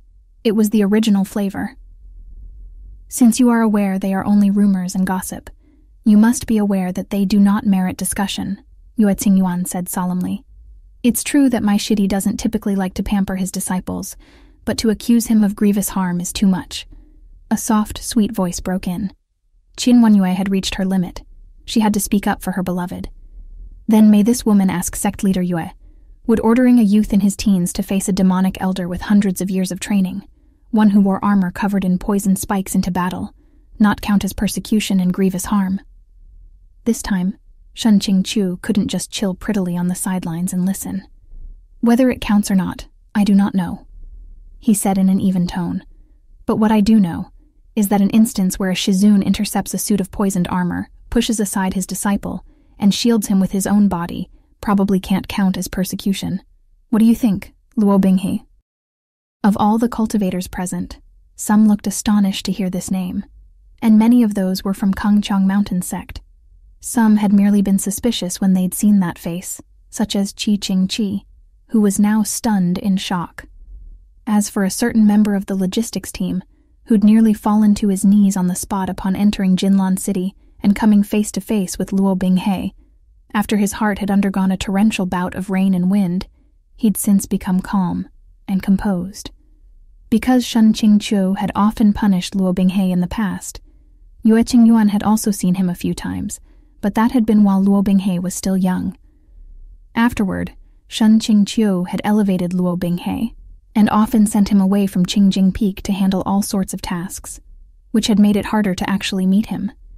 At the Immortal Alliance conference, although he'd seen Luo Binghe's face in the crystal mirror, it had only been for a brief moment, and the mirrors hadn't been especially clear. So Yue Qingyuan actually hadn't recognized the shining, handsome young man at the Huanhua Palace Master's side as Shen Qingqiu's own beloved disciple. Before this moment, Yue Qingyuan had heard that the Palace Master's most highly regarded disciple was also his most senior, so he'd mistaken Luo Binghe for Gong Yixiao. Thus, at the moment when Shen Qingqiu pointed out the truth, he too was stunned. From amid the crowd, Luo Binghe stared at Shen Qingqiu with an unwavering gaze. Shen Qingqiu tilted his head and snapped open his fan. He actually had a mind to smile back, though it might have only looked like a taunting curl of his lips. It would have been nonsense to say he wasn't a bit mad. Shen Qingqiu admittedly often worried about his own life, and he had a lot of opinions about Luo Binghe, but that time he'd blocked a blow for Luo Binghe had been pure instinct.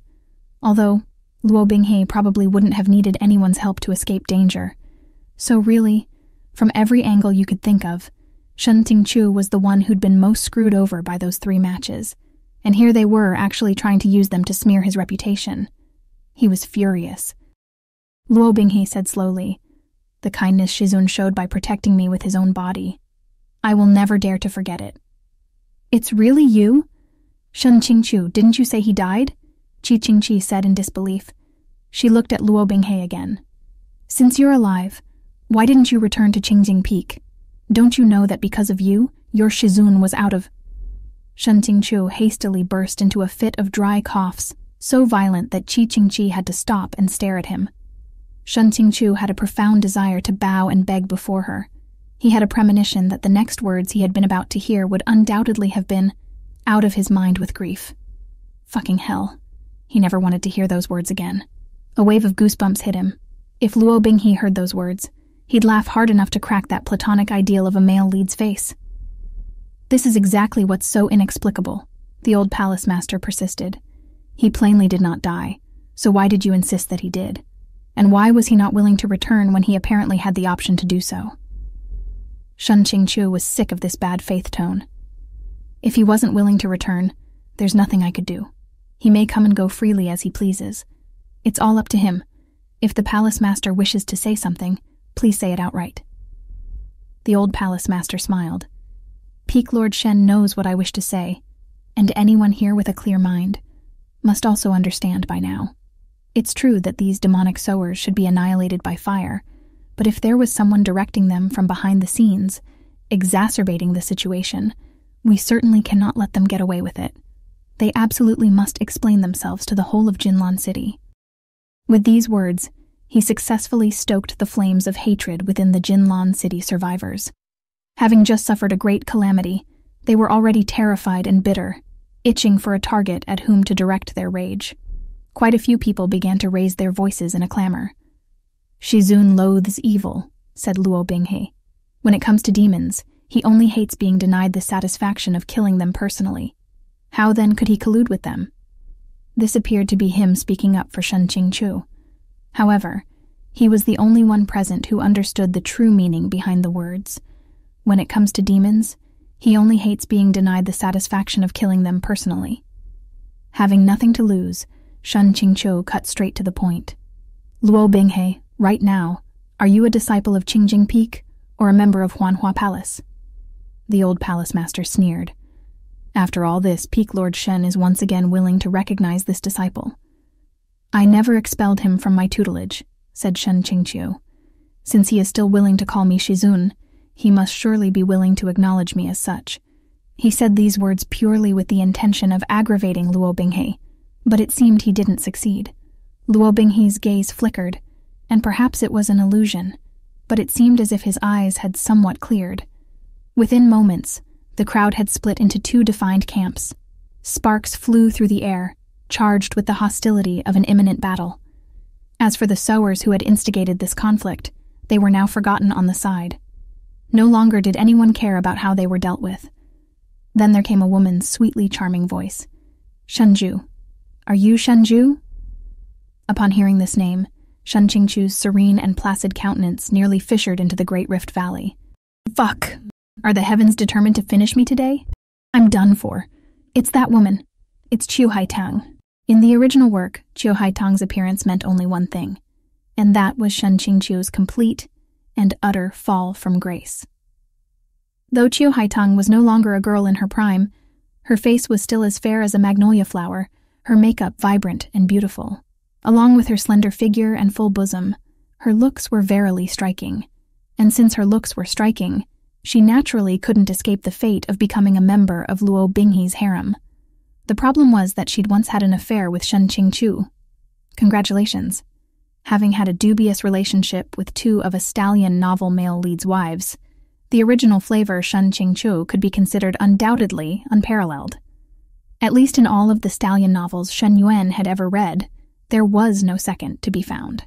As one could well imagine, this was unequivocally the reason for that second massive flood of "castrate Shen Qingqiu, castrate or we unsubscribe" comments in the reviews. A raging barrage of fuck, fuck, fuck, fuck to the nth power bombarded Shen Qingqiu's mind. Steps away, Qiu Haitang held her sword across her chest, as though if it came down to it, she was ready to kill him before slitting her own throat. "I'm asking you a question. Why do you not look at me?" "Big sis, how could I dare look at you? You're here for my life." An expression of touching sorrow filled Qiu Haitang's face. "So that's why. No wonder. No wonder I searched for so many years but still never found you again. I see you'd already flown to the summit and become the aloof and lofty master of Qingjing Peak. Haha, how splendid." Shen Qingqiu really didn't know where to look or what to say, so he just stared straight ahead, doing his best to keep his expression impassively detached. Everyone was whispering amongst themselves. Yue Qingyuan said in a low voice, "Qingqiu, this young lady, is indeed a former acquaintance of yours?" Shen Qingqiu's heart flooded with tears. "Shixiong, don't ask me anything more." "Former acquaintance?" Qiu Haitang continued sorrowfully. "I am not only a former acquaintance.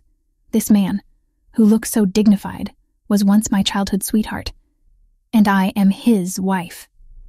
When Luo Binghe heard this, his eyebrow began to twitch madly. "No, you're inarguably Luo Binghe's wife. Wake up." "Eh? Is this really true?" Shang Xinghua said in surprise. "Why have I never heard Shen Shixiong mention it before?" Shen Qingqiu curled his lips at him, giving him a fake smile. "Can you stop adding fuel to the fire? Who created this awful melodramatic content for the purpose of cranking up Shen Qingqiu's scum and hatefulness points, huh? Yet you have the nerve to just stand back and enjoy the show? And all of you over there, aren't you cultivators? Why do you love gossip so much? Go away. Go away. Get out. Out. Out." Qiu Haitang sneered. "He's a beast in a man's clothes. A degenerate wearing a cultured mask. Of course he wouldn't mention his shameful deeds." Master Wu Chen had interacted with the trio from Kangchong Mountain for some time, and received Shen Qingqiu's care, so he had a favorable impression of him. Previously, when Kangchong Mountain Sect and Huanhua Palace had been arguing, he had been unable to interject, but he spoke up now. "Amitabha, if this benefactor has something to say, please explain it properly, and explain it completely. Blind accusations do not invite confidence." Shen Qingqiu wept to himself. "Master, I know you're doing this for me, but if she explains it completely, I'll suffer even more. What I'm truly worried about isn't having done shameful deeds. It's taking the fall for ones I didn't." Just like that, Qiu Haitang became the focus of everyone's attention. Face flushed red with emotion, she puffed out her chest and said loudly, "If a single word I, Qiu Haitang, say from here on out is false, may my heart be pierced by 10,000 of the demon's poisonous arrows, and may I be undeserving of a peaceful death." She pointed straight at Shen Qingqiu, fury burning in her eyes. "This person is now Kangqiang Mountain Sect's peak lord of Qingjing Peak, Shen Qingqiu, the widely renowned Shuya sword. But no one knows what kind of thing he used to be." Her language was rather harsh, and Qingqiu's shapely willow leaf brows rose in anger. "Watch your words." Qiu Haitang was now some sort of hallmaster in a small random sect. So, when rebuked by a leader of a big-shot organization like Kangqiang Mountain, she unconsciously backed up a step. But the old palace master said, "Peak Lord Qi, there's no need for anger. Why not let this young lady continue? We cannot silence people's mouths." Qiu Haitang looked at him and clenched her teeth, the hatred in her eyes overcoming the fear, and her voice once again grew loud. "When he was 12 years old, he was but a slave my family had purchased from traveling child traffickers. As the 9th child in that band, he was called Xiaozhu. My parents saw that the traffickers had abused him and thought him pitiful, so they brought him home, taught him how to read, and paid for his food and clothing, kept him warm, fed, and free of worries. My brother also looked after him, and they were exceptionally close.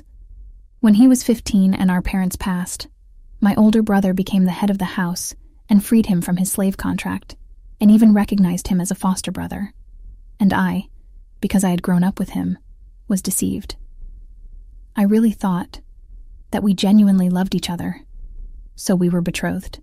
Shen Qingqiu stood there, forced to listen to his own dark history alongside thousands of people. The thousands of thoughts in his mind had transformed into tearful silence. Tears began to well up and overflow in Qiu Haitang's eyes. The year my brother was 19, a wandering cultivator came to our city.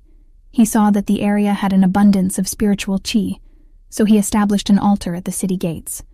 Any young boy or girl under the age of 18 could go there for a spiritual evaluation. That cultivator wanted to select someone with exceptional talent and take them as his disciple. As he knew immortal techniques, everyone in the city admired him, and Shen Ju also went to the evaluation altar. His aptitude was good, and the cultivator settled on him, so he joyfully came running back, wanting to leave my family. Of course, my elder brother did not agree. In his eyes, cultivating toward immortality was purely a pipe dream. Not to mention, Shen Ju and I were already betrothed, so how could he abandon his family and leave now of all times? He and my elder brother had a great argument, and afterward, he lost all his cheer. We thought he was only temporarily depressed, and that after he thought it through, he would naturally come to accept it. Then her expression abruptly changed. Who could have known? That very night, this man finally revealed his ugly nature. He lost his mind and killed my brother and many of our servants all at once, leaving bodies scattered all over the estate, then disappeared from the city with that cultivator the same night. After this calamity befell my household, as a lone, weak woman, I was powerless to support it. And just like that, a large estate fell apart. I searched and searched for this nemesis of mine for many years, but never found any leads. The cultivator who'd taken him as a disciple had been killed many years ago, and the dead end became even deader. Had I not come to Jinlan City today, I fear I would have spent my entire life not knowing that this vile ingrate, who killed his benefactors with his own hands, had actually managed to climb all the way up to the position of Peak Lord in the #1 sect under the heavens. Though he is much changed from when I knew him, that face, I could not mistake that face even if it burned to ash. I am not afraid to speak the name of the cultivator who incited him to murder either, for they are a murderer of countless innocents, whose name has been on the wanted list for years, Wu Yanzi. This Wu Yanzi was notorious, with innumerable misdeeds to his name. When it suddenly came forth that one of the 12 Peak Lords had been his disciple, everyone was horrified.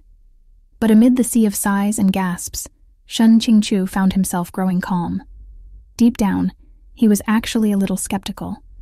Qiu Haitang relayed a compelling tale full of ups and downs, but the experiences she described weren't free of logical holes. Shen Qingqiu didn't mean to discriminate against the original flavor, but the novel had always tried its hardest to illustrate the unlikable traits of Shen Qingqiu's personality: pig-headed, petty, tactless, uncharismatic, antisocial, and a sham. With that kind of disposition, it was hard to believe that the young Shen Qingqiu had endeared himself so totally to people entirely unrelated to him that they would treat him as family. Unfortunately, no one else was able to catch these sorts of details. At first, Shen Qingqiu had been afraid of this plotline, yes, but not especially afraid. There was no definite evidence to prove these stale old events had occurred other than Qiu Haitang's testimony, so he'd figured that as long as he doubled down and refused to confess, he could make Qiu Haitang wonder whether she had accused the wrong person. The whole affair would be no more than an indistinct smear on Shen Qingqiu's character background. It wasn't like there was anything he could do to change what had happened. Shen Qingqiu truly had wronged Qiu Haitang. But that was the original flavor, Shen Qingqiu. The new guy didn't want to carry the black pot of blame. He would have preferred to compensate her properly at a different time and place. And anyway, he hadn't killed Luo Binghe, nor had he molested Ning Ying. He'd done nothing at all to warrant a fall from grace like unto a 100-floor skyscraper toppling in a single night. Nothing to warrant being chased down and beaten by the masses. But everything was different now. The problem was that all of the indistinct smears on his reputation had massed together. First, the sower had accused him of treachery. Then came the old palace master to guide the case. And now Qiu Haitang had appeared to denounce him. All this could together serve as proof of his dishonorable character. A scum of a man who pulled a hit-and-run on his lover, plus a traitor colluding with the demon race, plus a disciple of a wanted fugitive. What an excellent example of making something already perfect even more so, like adding flowers to brocade. As things that seem to be perfectly aligned by pure coincidence accumulate, people no longer take them to be coincidental. "Sect leader Yue, favoritism has no place when one deals with this kind of matter," said the old palace master. "Otherwise, word may get out that a magnificent sect like Kangqiang Mountain harbors such unsavory characters. How would you explain yourselves to the masses?" Chen Yuan showed no reaction. "So, what is the palace master saying?" "As I see it, let us make temporary arrangements for Immortal Master Shen in Huanhua Palace. A decision can be made after the matter is thoroughly investigated. How about it?" Everyone knew what these arrangements actually meant. Beneath the foundations of Huanhua Palace's residence for short-term stays was the water prison. Its terrain was complicated, made even more so by Huanhua Palace's maze array. This secret array of theirs was on an entirely different level from the ones they used to keep non-cultivators away from the palace. On top of that, the interior of the water prison was heavily guarded, and it boasted a complete set of torture chambers and related equipment, incomparably professional. Without exception, every single person incarcerated within that place was a cultivator guilty of terrible crimes, their hands dyed in blood, or one who'd violated the most serious taboos. To put it simply, Huanhua Palace's water prison was the public prison of the cultivation world. In addition, whenever some cultivator was under suspicion of endangering the human realm, they would be sent to the water prison to be held in custody while awaiting their trial. This joint public trial would be held by the 4 major sects before they delivered their final sentence. Luo Binghe sneered. "Done talking?" He had patiently listened to this nonsense for too long already, and his heart had been seething with anger for ages now. He grabbed Chung Luan where it was on his back, his stance poised for a fight. Across from Kangqiang Mountain Sect, Huanhua Palace's disciples also drew their swords, one after another, glowering just the same. "Liu Shidi, stand down," said Chen Yuan. Though Luo Binghe was unwilling, if he absolutely had to obey someone, he would only concede to Chen Yuan. He forced his hand away from the hilt of his sword. As he stepped back, Chen Yuan nodded. These sorts of accusations cannot be made so lightly. The all-black longsword at his waist abruptly sprang an inch from its sheath, revealing a blindingly snow-white blade. In an instant, it was like an invisible net had been cast over the entire plaza. The spiritual energy within that space roiled restlessly like the tides. The incessant hum from Chen Yuan's sword sounded like it was droning within the ear itself. A number of the younger disciples instinctively covered their ears, their hearts pounding relentlessly. "Zhuan Su," everyone was floored. The reason Chen Yuan had ordered Luo Binghe to step down was so he could step up to fight himself. Unbelievable. Reportedly, ever since the Kangqiang Mountain Sect's peak lord of Qiangding, Chen Yuan, had succeeded his position, he'd only drawn his sword twice.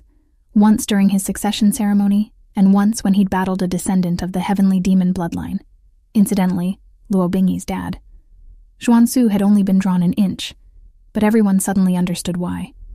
If one wished to sit at the top of Qiangding Hall, a calm and mild temperament assuredly wouldn't get you there on its own. "Formations!" the old palace master called. Was this the cadence of an imminent battle? the demons hadn't even fought their way into this mess, and the humans were ready to start fighting amongst themselves.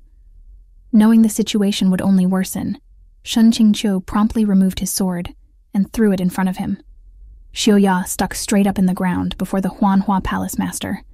Giving up one's sword was equivalent to surrender, an agreement to comply with the verdict. The old palace master snatched up the sword Shen Qingqiu had turned over and waved his sect members back to their places. "Shidi," Luo Yuan murmured quietly. "Shixiong, there's no need to say any more," said Shen Qingqiu. "Those who are clean will remain clean no matter what.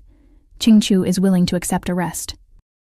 Between the old palace master's senility clamping down on the notion of his guilt and the combo attack of the Sour and Qiu Haitang, being imprisoned was just the last nail in the coffin. Anyway, this sequence of events had unfolded in the original work. Shen Qingqiu had thought he could avoid it before, but he hadn't expected things would still circle back to this set plot arc. Why force Kangqiang Mountain and Huanhua Palace to have a falling out as well? Shen Qingqiu persisted. Saying more will help no one. The truth will prove itself. After he spoke, he didn't look to see Luo Yuan's expression, but swept a glance at Luo Binghe. He saw neither joy nor anger on that face. Luo Binghe stood steadily in place, cutting a clear contrast with the cultivators swaying and covering their ears all around him. After some time, Luo Yuan finally sheathed his sword. It was like that giant net was drawn away from the air. Shen Qingqiu turned toward Luo Yuan and gave him a deep bow. When he thought about it, he'd made a lot of trouble for his Zhengmen Shixiong. He was honestly ashamed. Qiu Haitang was still sobbing incessantly. Qin Wanyue walked over and tried to comfort her. "Miss Qiu, whatever the state of affairs, the 3 sects will give you an answer." She said 3 sects, to wholly exclude Kangqiang Mountain, making her position clear. Qiu Haitang was moved, tears in her eyes. She looked up to thank Qin Wanyue, but upon seeing Luo Binghe standing alone to the side, she couldn't suppress the blush that suffused her cheeks. Shen Qingqiu internally rolled his eyes. Theoretically, he was getting cucked right in front of his face, so why didn't he feel even the slightest bit unhappy? A group of Huanhua Palace disciples led by Gongyi Xiao walked up to him. The lengths in their hands were all too familiar. "Hello, immortal binding cables. Goodbye, immortal binding cables," thought Shen Qingqiu, mentally waving as he did so. "Senior Shen, my apologies," said Gongyi Xiao, sounding honestly sorry. "This junior will treat you with due respect. Before the truth comes to light, I will not let you suffer any slight." Shen Qingqiu nodded, though he spoke only a couple of words in reply. "Thank you for your trouble. What use is it if you're the only one treating me with due respect?" One look at the expressions on those Huanhua Palace disciple faces, and he knew every single one was itching to eat him alive. After all, Huanhua Palace was the sect that had suffered the most serious casualties at the Immortal Alliance Conference. There was certainly more suffering to be had. With his torso bound by immortal binding cables, Shen Qingqiu felt his body grow heavy. When, without a cure, intermittently flared up, he only felt the circulation of his spiritual energy become congested, like if the connection was bad, but if you smacked the remote, you could still make do. Once the immortal binding cables were fastened, his spiritual energy was completely obstructed, reducing him to an ordinary mortal. "We shall set the date of the trial to 1 month from now. What does everyone think?" said the old palace master. 5 days, said Liu Qingge. The longer Shen Qingqiu was imprisoned in the water prison, the more various tortures he would have to bear. The 5 days Liu Qingge demanded was the least amount of time into which the preparation procedures for the trial could be compressed. The old palace master was, of course, unwilling to compromise. "If it is so hurried, I am afraid there will be many oversights." Jiaohua Monastery were professional mediators. One of their masters suggested, "What about 10 days?" 7 days, said Yue Qingyuan, no longer. With all the sect leaders haggling, Shen Qingqiu began to feel like he was standing in a food market. However, he had his own considerations, and hurriedly cut in. "There's no need for more back and forth. Listen to the palace master's plans. 1 month. If he could delay things further, it would be better for the growth of the dew mushrooms." He shot a look at Shang Tsinghua out of the corner of his eye and raised his eyebrow. Understanding his intentions, Shang Tsinghua let his hands fall in front of him, subtly making a gesture of, "No problem, leave it to me." However, The success of this plan depended on if Shen Qingqiu could really last a month in a Huanhua palace thoroughly under Luo Binghe's control. End of Chapter 6.